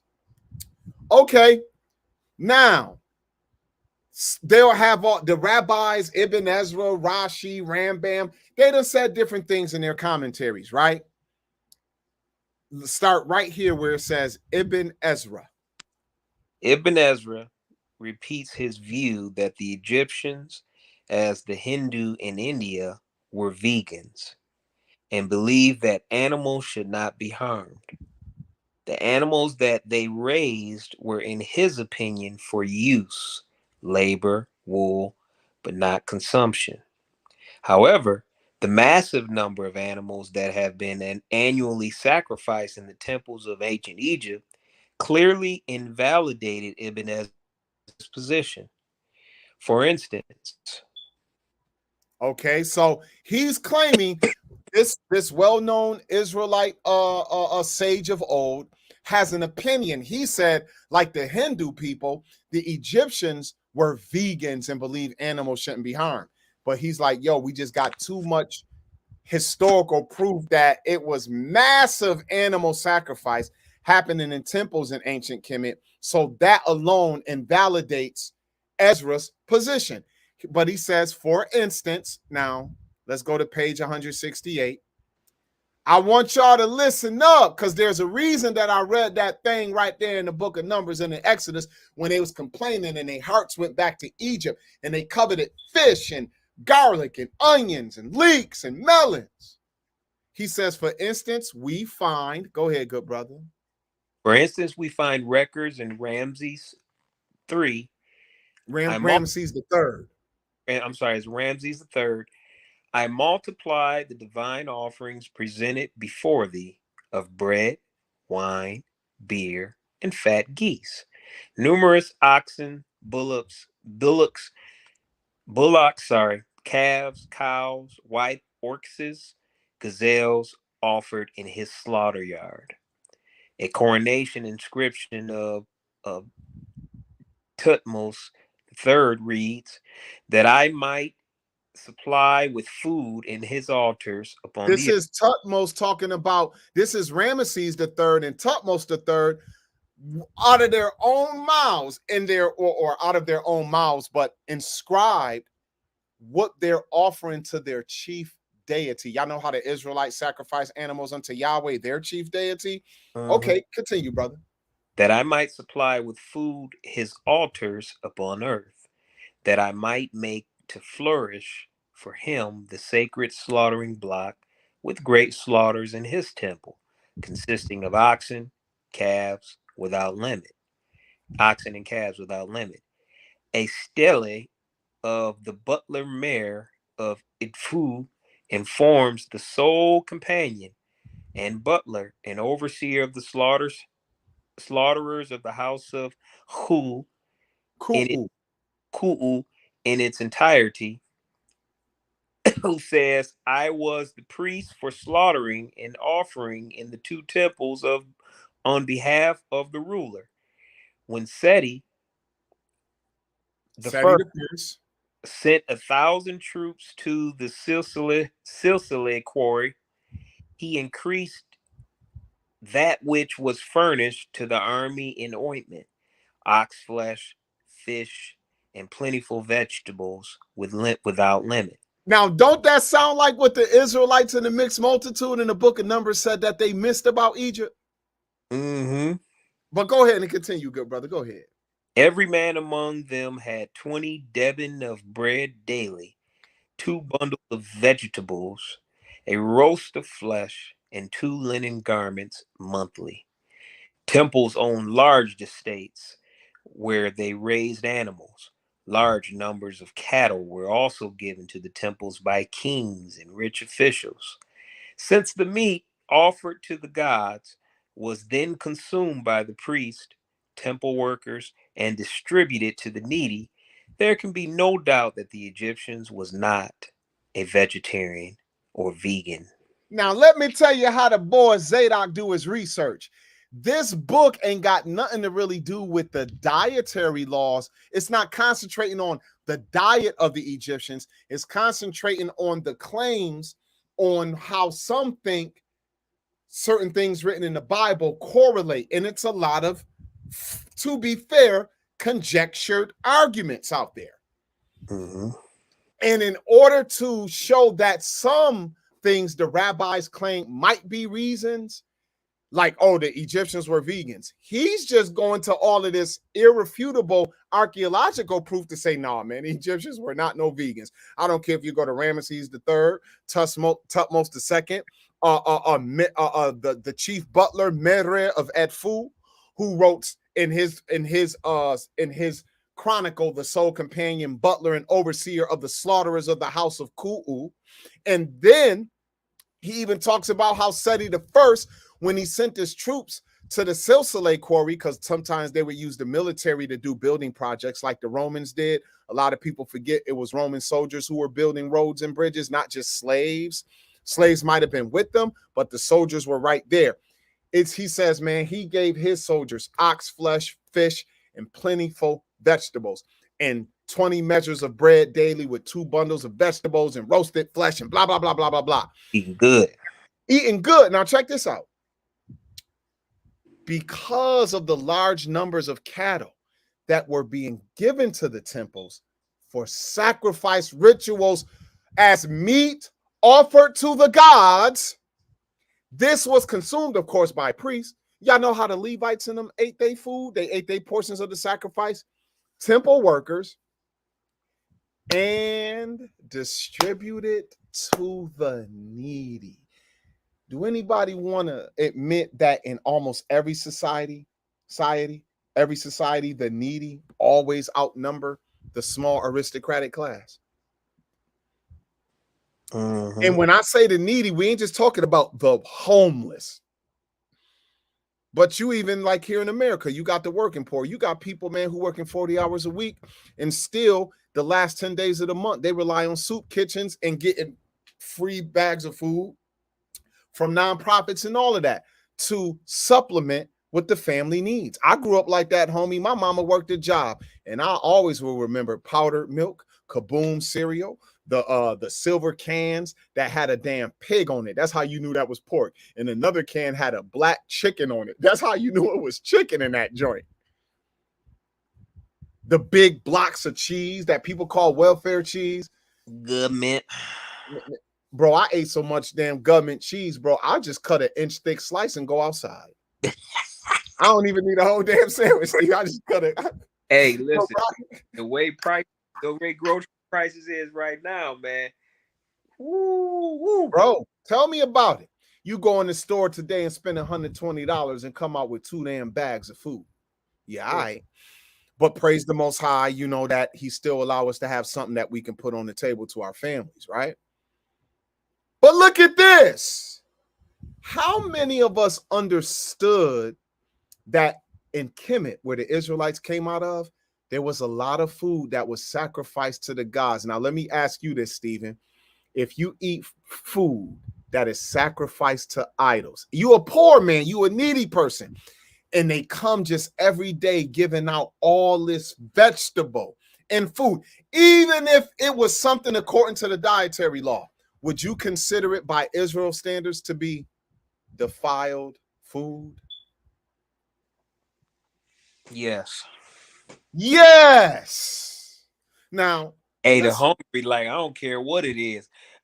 Give me some bit butter with that biscuit. Man, look, bro. I ain't above reproach. Let me be hungry and somebody come out here giving me some damn food. You think I'm about to ask them where this food come from? In the words of the great prophet Busta Rhymes, give me some more. Give me some more. Word to death. You're screaming it from right to left. Word to Wycliffe. You know I should be high to death. Come on, bro. I got to eat. I'm hungry. What you saying? Now, for those who are better than that, man, go ahead, man, and do what you do. But what I'm telling the brethren is that we don't have to be dishonest in order for us to protect a dogmatic position. When the Most High said the children of Israel would eat their food defiled among the heathen, I'm telling you that when he gave the prophet Ezekiel that example. The prophet literally ate nothing but vegetables, but it was dookie in it. That's what made it unclean, not it itself. We also understand in the book of Numbers that when the children of Israel started to deal with the Moabites and they started to invite the Israelites to their festivals, and the Israelites ate food sacrificed to the gods, even if it was a lamb. I don't give a damn if it was kale, cauliflower. If it was sacrificed to the gods, the Most High had a problem with the Israelites eating it, didn't he? Yes. Now we're finding out that the society the Israelites' mind went back to, that they had a practice that to those who have need, after the priests and them got their portions and what was sacrificed daily in these temples, they gave away a lot of food that was sacrificed to idols to the poor. But I also want to show you something else. Let's go over to same book. Let's go to page 170. And I just want to quote one more thing, and then we'll get back to the text so we can get up out of chair. Look at this. This is where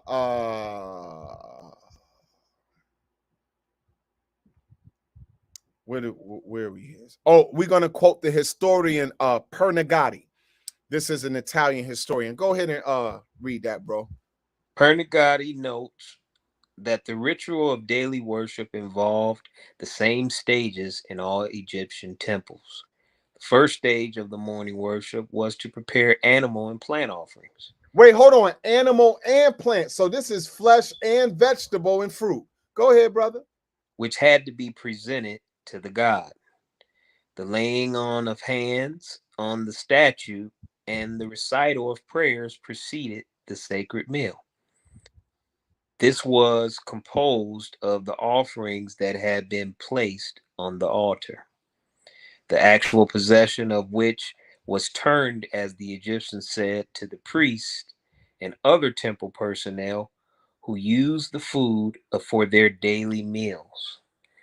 The god received only that part which evaded the perception of the senses.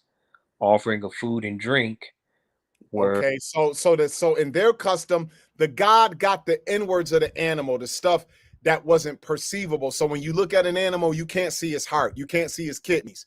So when they did the sacrifice of flesh, they gave those parts to the gods, but the rest of the good parts, which makes sense, the humans ate along with the damn plants, man. Go ahead, brother. okay, constantly supplied to the gods in Egypt, laid upon altars, and in other lands burnt for a sweet savor. Continue. The archives of the funerary temple of Netferkari at Abu Sir, Listen to this, people. The temple of Neferkari at Abu Sir. Go ahead. the temple of Neferkari at Abu Sir provide much information on the redistribution of meat and vegetables originally offered as sacrifices. The redistribution of flesh and vegetables originally offered as sacrifices. Continue. At least one ox was sacrificed every day, and that meat was distributed amongst the priests and other temple employees. Antelopes were sacrificed too. So poultry like duck and geese was also a part of the daily offering. An estimated consumption of 10,000 birds a year. It is clear that Now, many that's just at the, I'm sorry, that's just at this one temple. This ain't bringing in, they're just telling you, giving you an example of how much animal flesh and shrubbery was sacrificed to the gods daily just at this one temple. Go ahead. It is clear that many people were beneficiaries of these sacrifices, since one ox feed almost 1,000 people, though the temple records do not allow more precise determination of the population of meat recipients. However, the records do show that meat was offered to the god and then passed on to the temple and palace personnel. Leprohan writes, Food having already served its cultic purpose was redistributed to the faithful followers of the king for their own offering tables, or simply for their own consumption. It is possible that the meat was redistributed to other unknown people, or that it was processed and preserved. Meat and vegetables of the temple were important to the benefit of many. So, prayerfully, that helps. In what, Zadok? In pointing out to you the high possibility that the mixed multitude and the Israelites, especially when they were in labor camps, like when they built the cities of Pithom and Ramesses and all of that, and they built treasure cities. In these treasure cities, you got temples and all of that, and you got the other places that exist. These people, more than likely, for these centuries, have been exposed to eating food sacrificed to idols. Not even that they necessarily all had to worship or believe in the idol themselves, but you can only do so much with all of this that you're sacrificing. So we know that the priests and people who worked in the temples and even officials of the government would get this meat after it went through its cultic ritual on the daily. But then what also happens is that the needy and many other people would be given this redistributed flesh of animals and vegetables that were dedicated daily in the temples to the various gods of Kemet. Had you ever heard of this, Brother Stephen? Uh-uh. Oh, all right. Because now when we get into the apostles' time, we're going to have to be honest about something. But before we do that, let's just give one more for the Gipper. Let's go to Hosea chapter 9. And look at what the Most High said. So Ezekiel already said, by his example, the Most High told him, take all of these vegetables and wheat, beans, lentils, barley, all of this, mix it together like a cake, and then put doo-doo in it. That's how the children of Israel are going to eat their food among the nations. Their food is going to be defiled. And some people think if you can't escape it, somehow you bugging. No. Hey, brethren. Hey, I'm going to ask you this, Stephen. When you put your children on punishment and you take things from them and you only tell them you can only do this and that, this is what you're going to do, this is what you're not going to do. Your punishment has to be carried out, correct? The terms of the punishment you and your wife might put on them. Mm-hmm. So even if it's uncomfortable, you're doing this to punish them, correct? Mm-hmm. So even if you somebody who think you keep the law and you want to go tell other people who you claim, I still don't know how Negroes just look at somebody on the street and can just prove they're a damn Israelite. But at any rate, this is y'all call this preaching the gospel. It's not, but this is part of what y'all think preaching the gospel is. So now, as you do this, you can't hold against them that they eat defiled food. I'm talking about maybe it's contrary to the dietary law of Leviticus 11. Or maybe it's even defiled simply because of the process it go through. You don't control the canneries. You don't control the poultry plants. Have any of you ever looked at the United States government FDA sites on the permissible amount of contamination in food? Mm-hmm. Have you ever? I'm not going to do it tonight because I'm already running late. But I dare you to go. See, some people think because they shop on the damn outer rim of the store and they go into the organic section and they eat fruits and vegetables.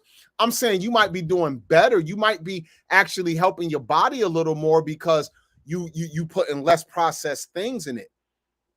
But unless you telling me everything you eat comes from food sources you control, it's more than likely that your organic, free range, law-keeping, dietary law-loving self is still in many instances exposed to food that under normal circumstances, if you were in your nation as a sovereign person, you would consider that unclean, even if it's technically clean according to the dietary law. Them fruits and vegetables, that's lamb, that's fish. But because of what it's exposed to before it gets to the damn grocery store and then to your plate, it still can possibly be contaminated. Can anyone for a surety come off the mics and say you can guarantee that even though you keeping a dietary law, or let's say you a damn vegan now, you don't watch Forks Over Knives, you don't watch these Netflix documentaries that made you scared of red meat. Some of y'all went pescatarian and now you just a damn vegetarian. You still confident that you may not eat that you 100% confident that sometimes, even though you don't eat flesh anymore, that your food source may not still be contaminated? Oh yeah. Oh yeah, man. Why? Because Yahweh said it would be like that. And you know why? Because if the nations already are eating defiled food, and he put you in captivity, he didn't put you there so you could be a strong, totally self-sufficient and sovereign people. Don't you get caught up by these damn Moors talking about you gonna be a sovereign citizen. Don't let these cats fool you now. Because being a sovereign citizen still don't mean you control where all your food comes from.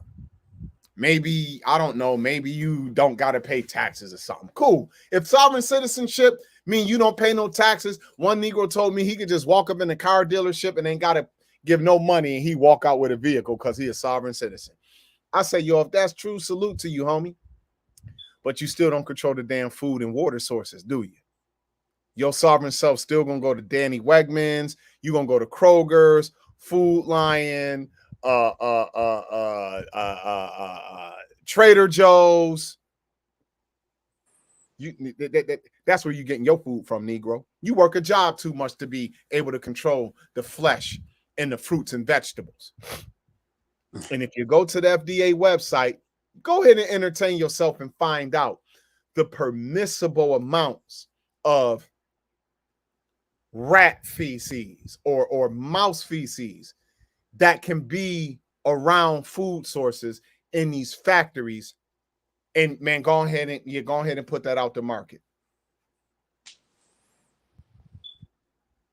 Insects, brethren, they can't guarantee that dead insects and pests waste and stuff won't be in your damn canned goods or won't be on the organic blueberries that you eat. They can't control what's in them damn fields.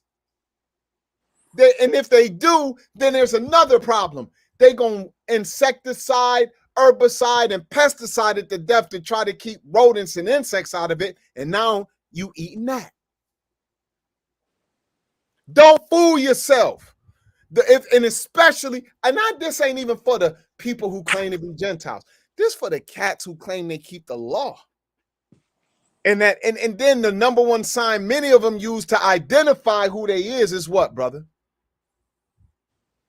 The curse. Mm-hmm.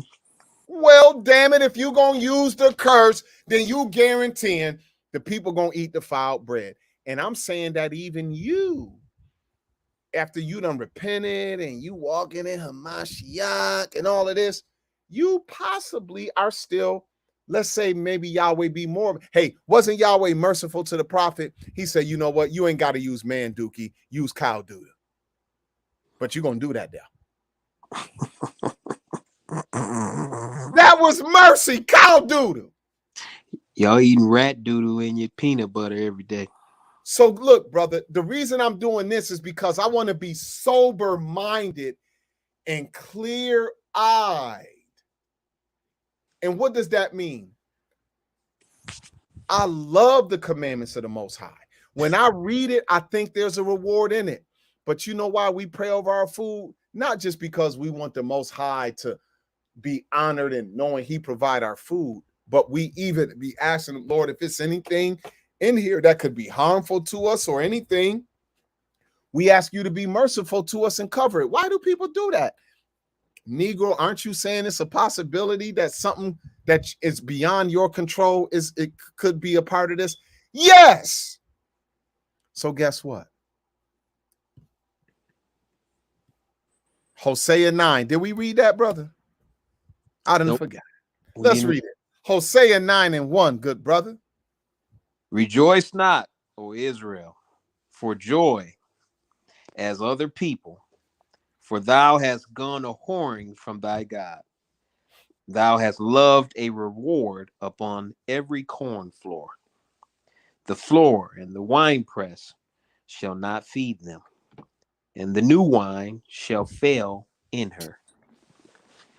They shall not dwell in the Lord's land, but Ephraim shall return to Egypt, and they shall eat unclean things in Assyria. And it could be across any of that spectrum. Maybe you eating stuff contrary to the dietary law. Maybe it's blood in your food. Maybe you're eating things that's been sacrificed to idols, and it might technically be clean according to the dietary law, but because of the process it go through in the stranger's land, and you don't control all your food source, just like Daniel and them didn't control their food source. You're going to eat unclean things in Assyria, and you're going back to Egypt. And we just actually read some of the practices in Egypt when it came down to how they deal with food, didn't we? Mm-hmm. Go to read verse 4, good brother. They shall not offer wine of offerings to Yah, neither shall they be pleasing unto him. Their sacrifices shall be unto them as the bread of mourners. All that eat thereof shall be polluted. For their bread, for their soul, shall not come into the house of Yah.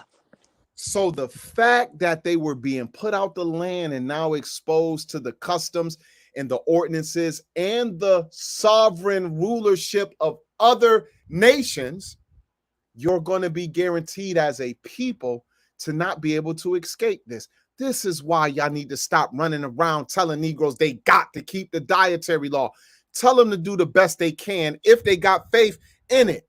But if you meet a believer and they just not there, leave them alone.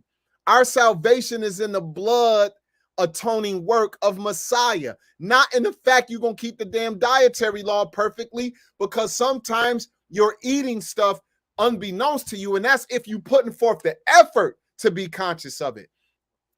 But the majority, man, stop condemning y'all damn families, man, because your mama still eat pork. Stop condemning people. And then when you got the family vegetarians and vegans, because they don't know Yah, they still ain't doing good enough. So it don't matter that they're a damn vegan. Do it.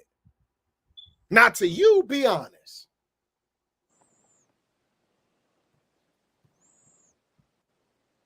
I know some people ain't going to agree with me, but you know, I don't care. In the words of the great prophet, I'll be sure. You can call me crazy. You know that is true. I don't speak this stuff because I need to be agreed with. I'm just using my opportunity to be heard, because some people not hearing this angle. Now, if you disagree with the angle and you can pick it apart and you feel some points are weak, man, do your best. But I'm talking right now. So let's look at something, bro. Go to 1 Corinthians 8. Let's get these last two texts and get up out of here, because it's getting late and I'm supposed to be somewhere early in the morning, built in a porch. Ain't that crazy? I'm up here running my mouth. I should be in the bed right now.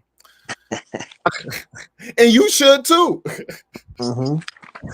But I appreciate you sticking this out with me. So yeah, let's go to 1 Corinthians 8, because I went through this long diatribe to now bring out how, hey, Ebionites, unfortunately, y'all didn't know what y'all was talking about.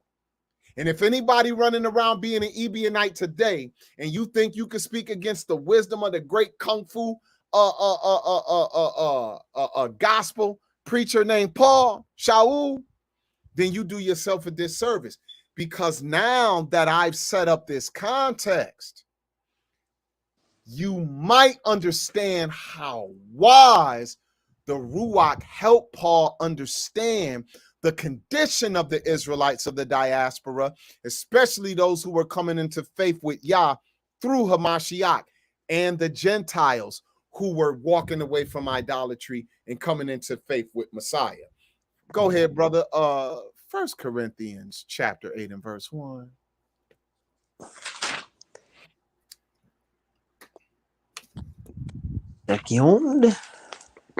Okay. Now, as touching things as offered to idols, we know that we all have knowledge. Knowledge puffeth up, but charity edifieth. And if any man think that he knoweth anything, he knoweth nothing yet as he ought to know. But if any man love God, the same is known of him. So those who truly love Elohim, they're known by Elohim. And he said, now, this is, I'm telling y'all, this guy right here, man, he'll make a lot of cats look bad on these apps. He probably make me look bad out here. Now, it's touching things offered to idols. We know that we all have knowledge. And because we know what idols are, we get puffed up. But really, it's love that's going to help your brethren. And if any man think he really know anything, he knows nothing yet as he ought to know. You know why he going this route? Because he understand the conundrum they seen coming what other Israelites possibly didn't believe. We about to lose our nation. And this one, y'all think Jeremiah in Lamentations 2 talked about what happened during the Babylonian captivity and said our kings and our princes are in captivity among the Gentiles and the law is no more. Oh, this is about to be a whole nother level. And if anybody claimed to understand, then damn it, understand this. It's been about 2 millennium. And for those who really think the people in the over there in Israel aren't the people, then you don't even believe that Israel home in any kind of way. So what position has that left the Israelite in for the last 2,000 years? And the strangers. Go ahead, brother. Verse 4. As concerning, therefore, the eating of those things that are offered in sacrifice unto idols, we know that an idol is nothing in the world, and that there is none other God but one. For though there be that they are that, for though there be that are called gods, whether in heaven or in earth, as there be gods many and lords many, but to us there is but one God, the Father, of whom are all things, and we in him, and one Lord Jesus Christ, by whom all are all things, and we by him. Howbeit, there is not in every man that knowledge. For some with the conscience of the idol unto this hour eat it as a thing offered unto an idol, and their conscience being weak is defiled. But meat commendeth us not to God, for neither if we eat are we the better, neither if we eat not are we the worse. Now, this is why some people got a problem with the OG, but that's their problem, not mine. I'm totally fine with his kung fu here. He's telling us, look, for those of us who really understand what's happening when it comes to idols in this world, that thing is nothing but a stone. Now, I'll ask you this, or I'll say this. If I had fruits and vegetables and a nice steak next to a damn tree or next to a boulder, that tree or that boulder ain't that's a damn tree. That's a boulder. This is my food. That's what an idol is. It's wood or stone. It's nothing. We know there's only one God, but not in every man is this knowledge, because especially in their time, many people with conscience of the idol eat it as a thing offered to an idol. He's letting you know, like it says in the Old Testament, these things don't do good or evil, so they're really not good or evil. It is the purpose. He said they are given purpose by the minds of men. That's written in the Old Testament. Paul is breaking down the same thing here. He's saying, yo, the issue is what the idol was made for. When Solomon made the 12 brass oxen that had the brazen altar seed on their back in his brand new temple complex, when he made his throne and got lions, 6 lions on each side of the steps with 2 big lions on either side of his throne, when he made those big 40-foot tall cherubim in the holy place and their wings touched each other and the other wing touched each wall, anybody got a problem with that? No. When the Most High, in order to teach the children of Israel a lesson, made the brass serpent in the wilderness, anybody got a problem with that? No. The brass serpent wasn't a problem. You know when it became a problem? That by the time I think you got to the days, maybe it was Hezekiah, one of them, by the time you got a half a millennium down the line, the children of Israel turned it into an idol. And the king had that thing crushed to powder and tossed into the brook Kidron. It said the people call it Nehushtan. So when it was made, just because it's a graven image, don't mean it was an idol. It's you bowing to it and worshiping. So a graven image in the shape of anything, that's nothing. But for those who believe in them things and worship them, that's the problem in their conscience being weak is defiled. And if you eat something, believing the idol is something, that's what make fruits, vegetables, and even flesh that could be totally perfect according to the dietary law, defiled. He said, yo, food itself don't make us right before God or not. If we eat food, it don't do nothing. It gives us no standing with the Most High. So you know what that means? That means when Paul was on that, hey, Stephen, remember when Paul and them suffered shipwreck and they were on an island? Some people think they may have been on the island of Malta, possibly. Mm-hmm. And they wind up staying there they had to live on that island for 3 months. And it says the barbarians took care of them and treated them with kindness and made sure they ate and all that. Mm-hmm. You know what Paul more than likely wasn't doing? He probably wasn't asking questions every time the chief and the people brought them food, because other than that, Paul and them not going to live, homie. But now, if Paul understood that this person, hey, this has been sacrificed to an idol, and I'm giving you this in honor of such and such, Paul said that's when he wouldn't eat. Once it's been let known to him that, and he says still not because of himself, but because the person giving it to him believes the idol is something. Is that not what he said? Mm-hmm. So when he was on an island, y'all mean the barbarians worship y'all? No, they didn't. This was an island full of idolaters, more than likely, and everything they ate on the island more than likely wasn't kosher. But the things Paul probably had no problem eating, the things that he found good for his diet, he more than likely accepted them things. And he wasn't asking questions every damn moment about where the food came from. That's what he's talking about. He's saying you got the liberty to eat what you need to eat to live. Because in your conscience, you ain't got no idol in your mind or nothing like that. But go ahead, brother. Look at this, verse 9. Look at what he say here. But take heed lest by any means this liberty of yours become a stumbling block to them that are weak. Who is weak? The person who in their mind think the idol really is something. You know what we might underestimate? That a man in that time or a woman who all their life, let's say you got a person about 40 years old, all their life, man, they've sacrificed to Diana.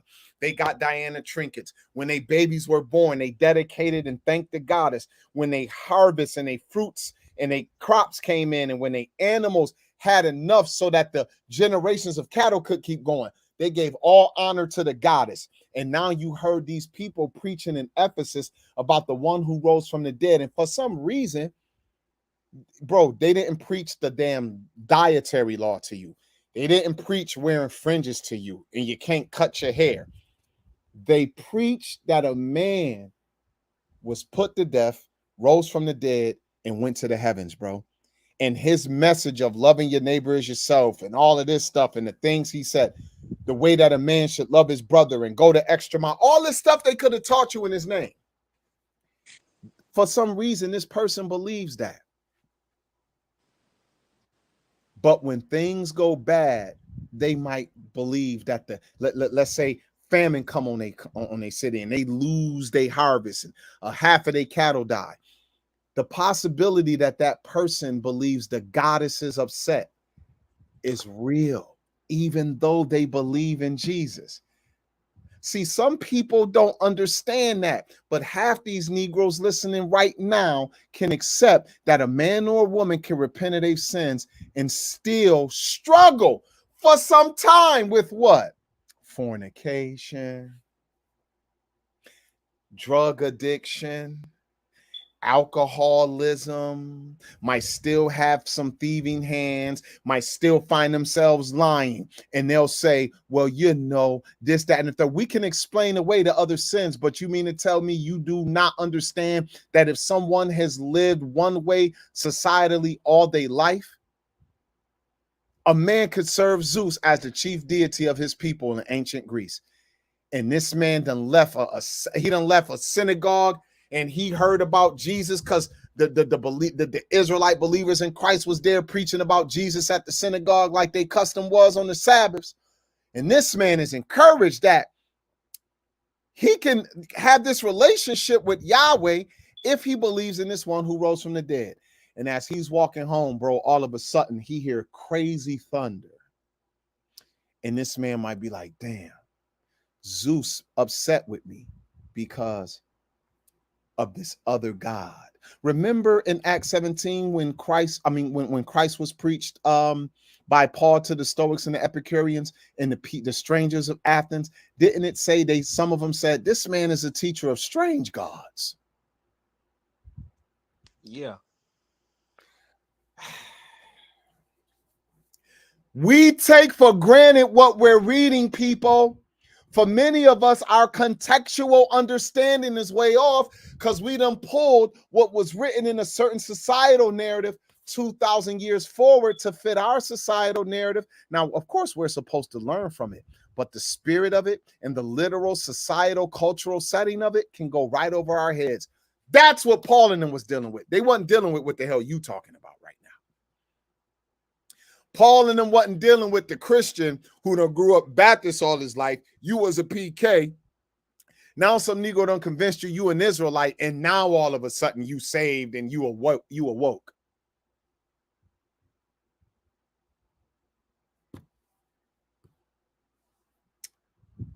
The weak person is the brother or the sister in the faith who's still struggling with believing in the idols in their mind. That's what's happening here, people.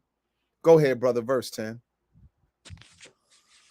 For if any man see thee, which has knowledge, sit at meat in the idol's temple, shall not the conscience of him which is weak be emboldened to eat those things which are offered to idols?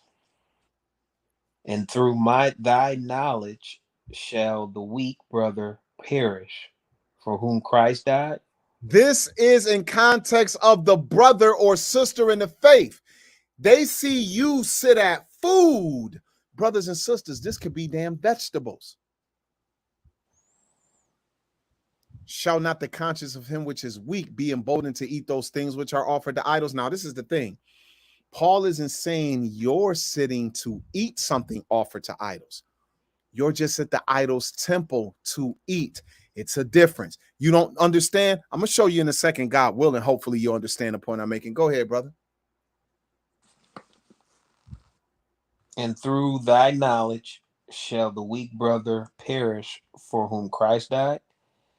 But when ye sin so against the brethren and wound their weak conscience, ye sin against Christ. So he's saying you got a liberty to do what you want. He's not telling you it's okay for you to just go and eat food sacrificed to idols. He's saying you could be among people who worship idols and you could break bread with them and you ain't got nothing in your mind. You ain't doing no deep investigation. Hey, this lamb y'all cooked, did y'all happen to sacrifice? That's not, you don't care about that. You have a freedom to not even have that in your mind, and you can sit with these people and break bread. But if you got a brother who sees you doing that and he in his mind still has a problem with believing in the idol, you could, even if you don't mean to, you could encourage him to eat something with a mind toward the idol. You're not eating it with a mind toward the idol, but he or she could. And if that person wind up sinning against Christ, so y'all know what Paul is letting us know, it is a sin for you to consciously eat food sacrificed to idols, but it is not a sin before God for you to eat something that may have been sacrificed to an idol and you don't know about it. Just like in the ancient Egyptian society, somebody then came and gave you food. They then gave you, here, man, here, bro, take this fish and go ahead and take this cabbage and these onions, man, and eat you a meal, man, and be blessed. And you happy because you starving and you walk off and go prepare that and eat it. You ain't did no sin before God. That's what Paul is saying. But now if this man say, hey, I'm giving this to you in the name of Set, I'm giving this to you in honor of Set. Go ahead and eat it and be blessed. Now your conscience, you would be like, damn, I'm not gonna eat this. You know why? Not because the food is it ain't no good for the body to consume, but because the man who gave it to you did it with a conscience toward the idol. Look at what he says down here, verse 13.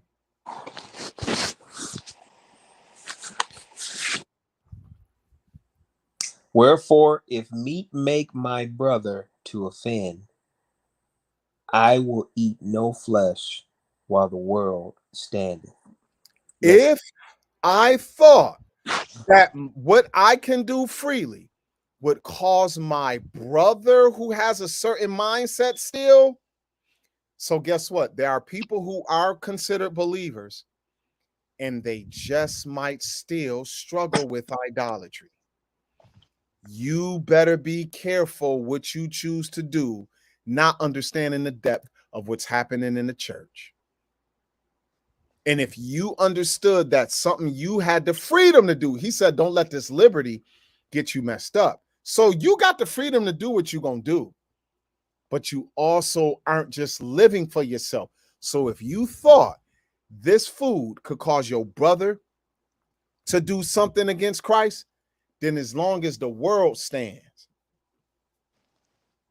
you wouldn't do that just for the sake of your brother. And that's a great and honorable way to think. But he's also dealing with the reality of people who have to live and be out. They live among and are outnumbered by idolaters. I'll give you an example. Yes, you were told the Israelites who believed in him that other Israelites, even of their own families, could become their enemies because of their belief in Hamashiach.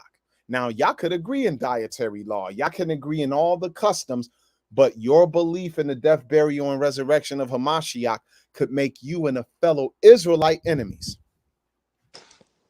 So what about the Gentile who turns from idolatry, who still is outnumbered by their literal family at home who serve the idol?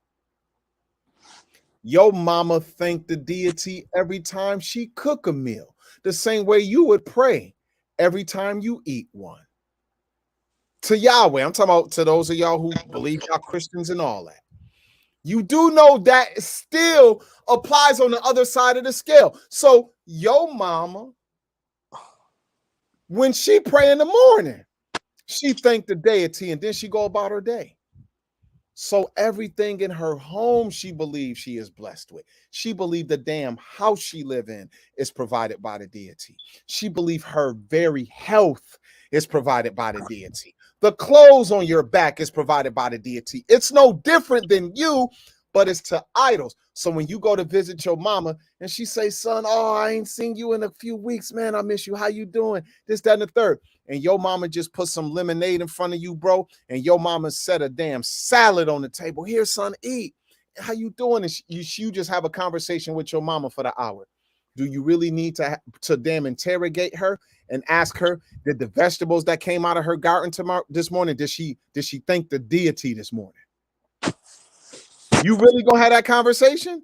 Some of you will. Do your best, but Paul said you had a liberty to not have to suffer through that. You know why? Because he about to point out something else that's going to be hard for many people to avoid. Let's go to our last chapter for the night. Go right over to chapter 10. Now, if I'm wrong about what the apostle means by this, so then may the Most High show me the error of my ways. But I'm just being honest with you all about how I see this. So we're going to go here. Now, look at this. Verse 18. Okay. Behold, Israel after the flesh, are not they which eat of sacrifices partakers of the altar? So look at what he's saying. He's saying to the Israelites in the audience, that lets you know that this whole damn audience is not Israelites. But behold, Israel after the flesh, I'm talking to you. Are not they which eat of the sacrifices partakers of the altar? When you eat a sacrifice, this is something that's been offered to Yahweh, right? Okay, cool. Verse 19. What say I then? That the idol is anything, or that which is offered in sacrifice to idols is anything? He's saying, what say I then? That an idol is something? Like an idol really don't exist without a purpose being given to it. So he's talking about the conscience now. The idol is nothing to me. And food sacrifice to idols is nothing to me. So I know I'm surrounded by idols and I'm surrounded by food everywhere. But those things are really nothing to me. Verse 20. But I say that the things which the Gentiles sacrifice, they sacrifice to devils and not to God. And I would not that ye should have fellowship with devils. So the idol and the food is actually nothing.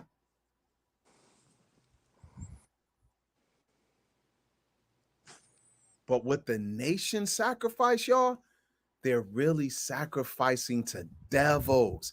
It's not really that wood. It's the concept and their conscience behind why they built that thing and named it after something in their mind. They're giving inanimate, unconscious, not alive things a purpose. That's a lion statue. Lion statues are nice. They look beautiful. A sculptor just wanted to sculpt the lion. But if y'all call that lion, all of a sudden you give that thing a certain purpose, now it's an issue. But the lion statue itself is not an issue. So really what's happening? It's not that carved image or the food.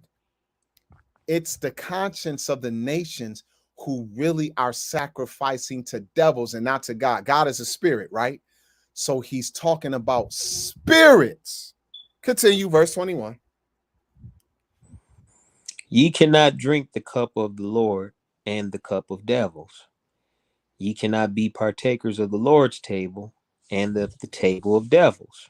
Mm-hmm. Do we provoke the Lord to jealousy? Are we stronger than he? So what he's saying is, you're not going to serve idols, sacrifice food to them and think it's okay and eat it, and then turn around and say you're gonna serve the Most High and you're gonna offer things to him and eat it too. He was like, what, you trying to provoke God to jealousy? You know how you provoke God to jealousy? By worshiping other gods. But if you don't worship the God, then you haven't provoked the Most High to anger. This is the claim he's making, like it or not. Let's prove it though. Verse 23. All things are lawful for me, but all things are not expedient. All things are lawful for me, but all things edify not.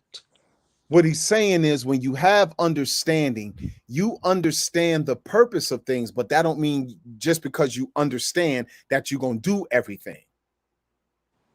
It might be permissible for you on one hand, this ain't harmful. But on another hand, you're in your mind, you can see that this won't be helpful. So you'll have judgment to make that decision. Now look at what he says here. Continue, verse 24. Let no man seek his own, but every man's another's wealth. Uh-huh. Whatsoever is sold in the shambles, that eat, asking no question for the conscience sake. The shambles. What is the shambles, brother? What do you mean whatever is sold in the Makelan, eat? Y'all know what the Makelam is? A place where meat and other food are sold. The meat markets, the butcher stall, the meat market, or food shop. That's what he's saying. The things that are sold in the markets, man, go ahead and buy what you need to buy. Go ahead and eat what you need to eat. And don't investigate the whole damn market. Wait, hold on. Now, Stephen, remember this though. Whatever Paul is saying, he's saying it seeking seeking his brother's well-being. So when he say, yo, whatever you find at the grocery store, yo, eat it, man. And when he say whatsoever, he's not saying you're being forced to eat something contrary to your diet. But even if you, hey, Stephen, you and I claim we keep the dietary law, but we still go to the same grocery stores where the other stuff we don't eat is sold in the same place, right? Mm-hmm. Stephen, you and I may not be individuals who deal with a lot of the holidays and stuff. We'll say, oh, that stuff is pagan and all of that. But we still go and do our grocery shopping during the damn holiday seasons, don't we? Mm-hmm. And you go and buy whatever the hell is on sale in honor of the holiday, and you ain't gonna do a boycott for 2 months because starting in the beginning of starting at Halloween all the way up to New Year's, there's an almost 3-month window of nothing but sales in honor of the holiday. Is that not right, Stephen? Mm-hmm. So when those organic apples you buy and you're willing to spend a damn near $2 for an apple, and now because of the sale and the abundance of stuff, them apples is on sale for half the price. Are you going to stay away from your organic apples? Are you buying them for Christmas, nigga? Or is you buying them because you eat organic apples? I'm buying 4-packs if they on sale. 4 packs if they on sale. During Thanksgiving, when they selling all of these turkeys, bro, do you know I always buy a turkey and throw it in my freezer, and we usually try to deep fry a turkey in the spring or like in the summer or something? I'm probably gonna be at somebody's house eating that turkey. You probably gonna be at somebody's house eating the And damn some turkey. dressing. And some dressing. Okay, to each his own. But check this out, brother. I still buy the food that is sold at breakneck prices. Oh, and then as soon as the holiday is over, and now the overstock stuff is being sold at discount prices, guess what Zadok doing? Man, I'm about to go get them beans because they sell a lot of pinto beans and pineapples and stuff during Thanksgiving. And as soon as Friday, that weekend hit, and all the Black Friday sales happen, bro, I'm up in the store I'm getting all them fruits. I'm getting them bags of beans, and I'm gonna put them right in my cabinet, homie. And if somebody want to condemn me to the gates of hell, so be it. But I'm not going in asking questions. And also, why did he say don't do it? He said for conscience sake. Verse 26. For the earth is the Lord and the fullness thereof. If any of them that believe not bid you to a feast, and ye be disposed to go. When he say you be disposed to go, he said you want to go. Bro, he's talking to people who are turning to Christ and they are totally outnumbered in this. Bro, do you know in Corinth, if you were someone who grew up in whatever the local deity culture was, and now you're getting away from the idols, bro, you still got all your family, your friends, all the places you've been eating all your life. You still got the markets you've been buying your food from all your life. Where the hell you gonna go get your food from now? You can't go sit down and go to your brother's house and eat a meal because your brother served a deity. And in your mind, you like, man, he probably thanked the damn God this morning for everything in his house. And man, bro, he's telling you for the sake of your conscience, don't you torture yourself. Hey, bro, you know what I'm seeing here? Just because you're a believer, you're not going to be able to fully avoid eating your food defiled among the Gentiles. It's too, everything is polluted. Everything is polluted. But look at what he said in verse 26. He said that the earth is the Lord's and the fullness of it, didn't he? Mm-hmm. So he's letting you know there is no, nigga, that food come out that field and that man took his wheat and went and prayed to a God, and you took your wheat and you went and thanked Yahweh. No matter what you want to say, that wheat came out the same field. It's just what is the conscience of the men. So he said, if any of them who believe not bid you to a feast, he didn't even say they invited you to the damn idol festival. He's saying people who don't believe, they just inviting you through to break bread. And you gonna want to go and build whatever they put in front of you. Man, go ahead and enjoy. Man, go ahead and eat your bread. Go ahead and eat your food and build. Don't ask question for conscience sake. He's telling you you have this liberty in a world where you are outnumbered. Brothers and sisters, anyone who claims they're an Israelite, I'm going to tell you 99.9% of them do not control where their food come from. You don't know. So look, keep your dietary law and be confident the Most High blessing your fruit and vegetables and the food you eat. But you can't guarantee that it's not unclean by reason of contamination. Neither can you prove that these people didn't do it. I know Hebrews who like, oh, I don't go to halal markets because they bless it to Allah. Do you think the same when you go to kosher delis? Do you not buy kosher sandwiches at the Jewish delicatessen in New York? Because more than likely their food is going to be some of the cleanest food you can find, at least by kosher practice. But these people don't believe in Jesus. So are y'all worshiping the same Yahweh? You got Negroes who keep the feast days and they go to the kosher sections and go get their damn Manischewitz and Mogan David for the feast. Are cats being hypocrites? When you go to that section of the store and you buy them Asian spices, or you like quinoa, or you like them Chinese noodles and all of that, you sure that they didn't pray for Buddha at the damn factory where that came from in Thailand somewhere? You sure, huh? You sure? Of course you're not. But you know, to each his own. I'm just reading my Bible. So, y'all know what? If you go into the grocery stores and the meat markets and you going among your non-believing family members, and you got some people who they got family members who been going to church all their life, but because you think you an Israelite, now you look at your family members who've been baptized before you ever was. They the ones who was telling you to get out the streets and stop being a knucklehead. Girls, stop running around here fast and don't stop being so fast out here. Be modest. Them same grandmamas and aunts and uncles and cousins, now because you think you a damn Israelite, they're non-believers now because they don't keep all the laws. Oh, okay. I get you. I see how you thinking. You couldn't judge a damn if I race my cousin from one light pole to the other, I don't want you judging who won because I don't trust your judgment. Go ahead, brother. Verse 28.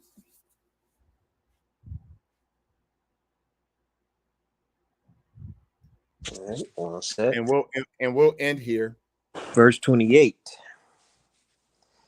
But if any man say unto you, this is offered in sacrifice unto idols, eat not for his sake that showed it, and for the conscience sake, for the earth is the Lord's, and the fullness thereof.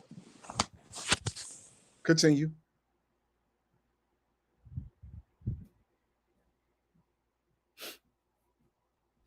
Verse 29, bro.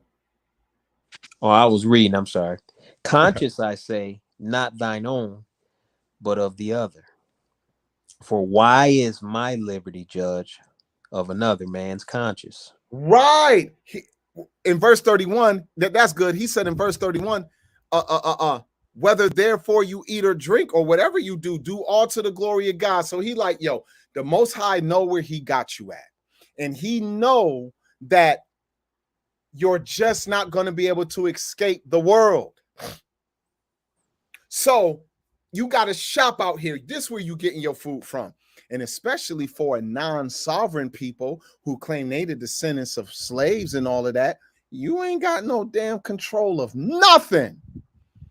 So instead of trying to rack your brain and stress yourself, yo, man, do what you got to do in this world. But if somebody tells you that something they're giving you is in honor of some deity, I'm not me going around a grocery store shopping and getting them bargain prices during the holidays. I'm doing that. But if somebody is saying, well, I'm going to go buy this all for you for Christmas, I'm using that as an example because I got an issue with a lot of the pagan rituals that I believe have crept into the custom that some people claim was in honor of commemorating the birth of the Messiah into the world. So I don't rock with it anymore. I don't rock with Halloween and all that stuff. Now, I don't eat that much candy, but I like candy corn. I like a Snickers. What's the difference between the damn Snickers bar that you brought on damn August the 3rd when you was in the store and you grabbed it because you just wanted a Snickers? You ain't had one in a while. Versus when they got all them damn Snickers that they selling on during Halloween. That Halloween Snickers got a demon on it. That Halloween Snickers got a damn demon on it. Show you right like Barry White.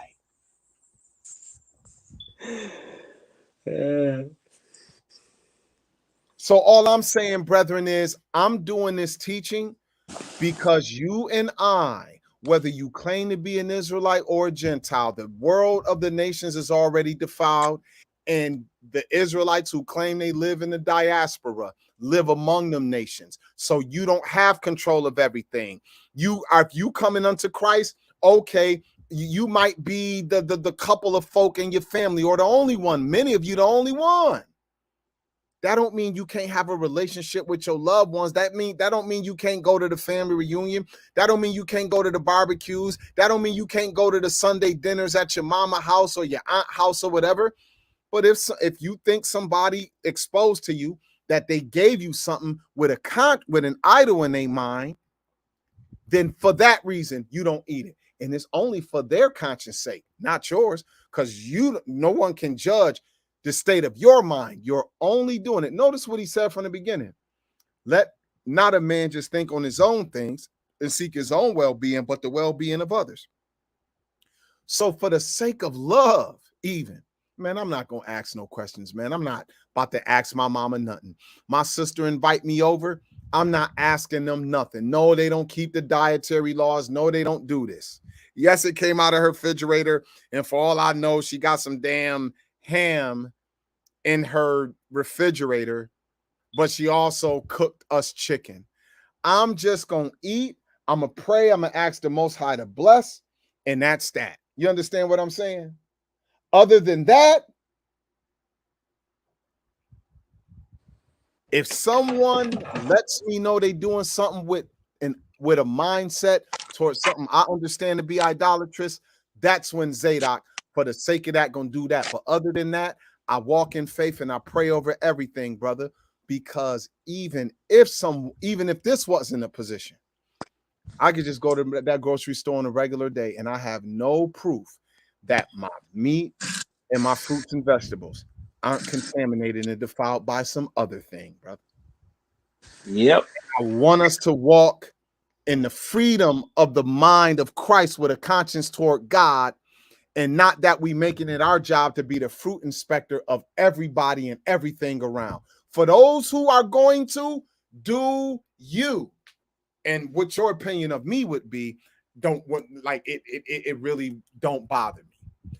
I'm teaching honestly from the text, and I'm hoping that if I'm not 100% right, that I'm mostly right, so that edification and the message that the Most High want to put on our spirits and our hearts would prevail over our own dogmatic ways. So that's it, brother, brothers and sisters. I appreciate y'all for hanging out with me late tonight too, especially my East Coasters, because it just hit midnight. All y'all West Coast and Mountain Time cats, man, it's only like 9-10 o'clock for y'all, man. You know what I'm saying? We up late, me and my brother Steven. So Steve, I appreciate you being here, bro. And is there anything you feel you might want to add or say before we get out of here? No, bro. Good teaching tonight. I definitely agree. Well, I said no, and then I'm about to say something, but I definitely agree with what was presented. And to me, it's showing that it's not merely the dietary law that the Most High gave to Israel. The way I like to look at it is not, at least in my eyes, I don't see it being sin with Israel eating outside of that. But the scripture says that told the children of Israel, if you eat these things, it shall be an abomination unto you. It doesn't say it's an abomination unto God. And if you look at that word abomination, it just literally means that you're using something outside of the intended purposes for which it was created for, right? So I just see it as God giving them the blueprint based on his wisdom.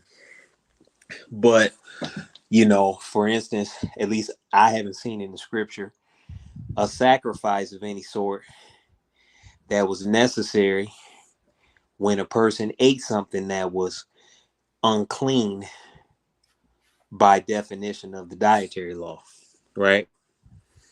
Now you correct me if I'm wrong, but I don't think I've seen that. Well, the only one I've seen is the one that says if an Israelite or a stranger among them wound up eating something that died of itself or was torn of beast, that they just had to wash their clothes and wash their flesh and they'd be unclean until the evening. That's about it. And that still didn't have like a sacrifice on the altar. That was just them going through a ritual, a ceremonial mikvah. Right. And they good. Right. So to that point, that's why the Apostle Paul said, food does not make you closer to God. It doesn't bring you any closer to God in relationship or in stance with him. He said, neither does it make you further from God. It don't commend you to him, neither does it separate you from him. Right. What he gave the children of Israel was for a sanctification, a ritual in the flesh, and a custom that made them stand out from everybody else as far as nations on the planet. We know they dropped the ball on that. Negroes done dropped the ball on that, claim they're trying to get back to that, and then want to do what wasn't even in the Torah, where you trying to tell all the nations. No, what God said to all the nations, he took Israel from among the nations for himself, but he told mankind, I'm giving you every moving thing that liveth, I'm giving to you for food, like I gave you the green herb. Now, what you is and ain't gonna eat out of that, he left that up to men. But he said what he said, bro. Mm-hmm. Yep, I believe that. And I think in Israel, when he took them as a covenant people for himself, were given something that no other nation had been prescribed to have to do. So when the king Abimelech was visited by the Lord and he said, Lord, will you destroy a righteous nation? You know, I didn't know this about that woman. I did this in my integrity. His integrity wasn't predicated upon his diet. Right. Right.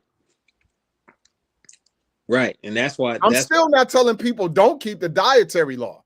This is just a context that I think isn't addressed enough in a more proper way when it comes to the nation of Israel under covenant versus people from every ethnicity in the world trying to come unto Yahweh through belief in Christ. And even the person who say they Israel and want to be redeemed has to do it through Christ. There's no laws they're keeping that's going to redeem them and bring them unto the Father through Hamashiach.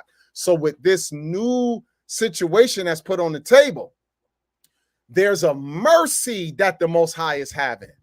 He told the Israelites, y'all gonna eat y'all bread defiled. You're going to eat your food unclean among the nations. That could be literally unclean food, and you eat pork and damn, I don't know, oysters, or man, food sacrificed to idols.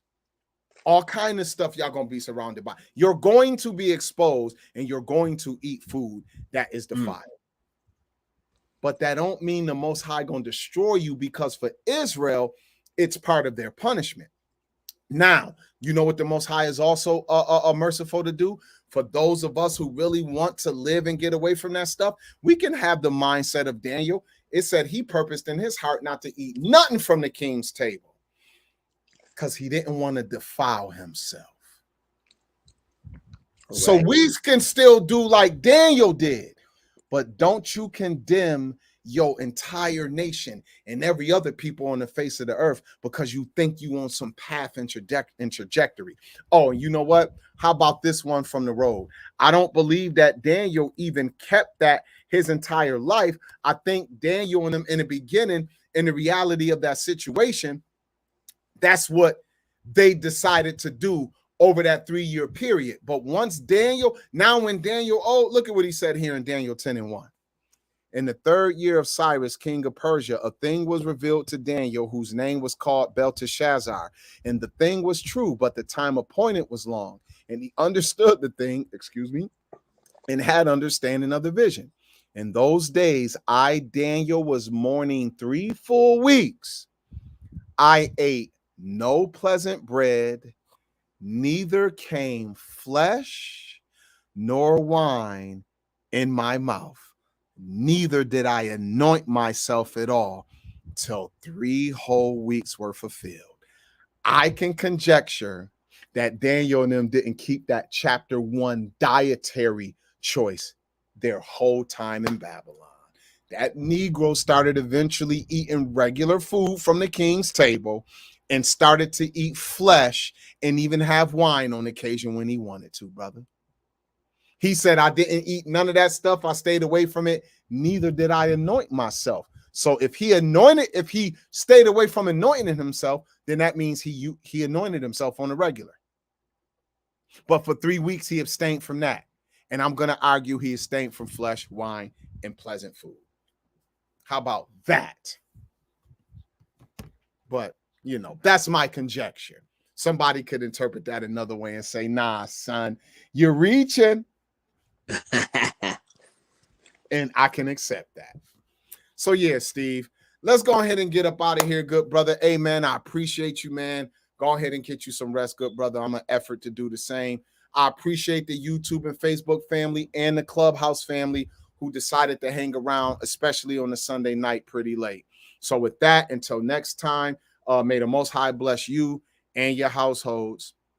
Shalom, shalom.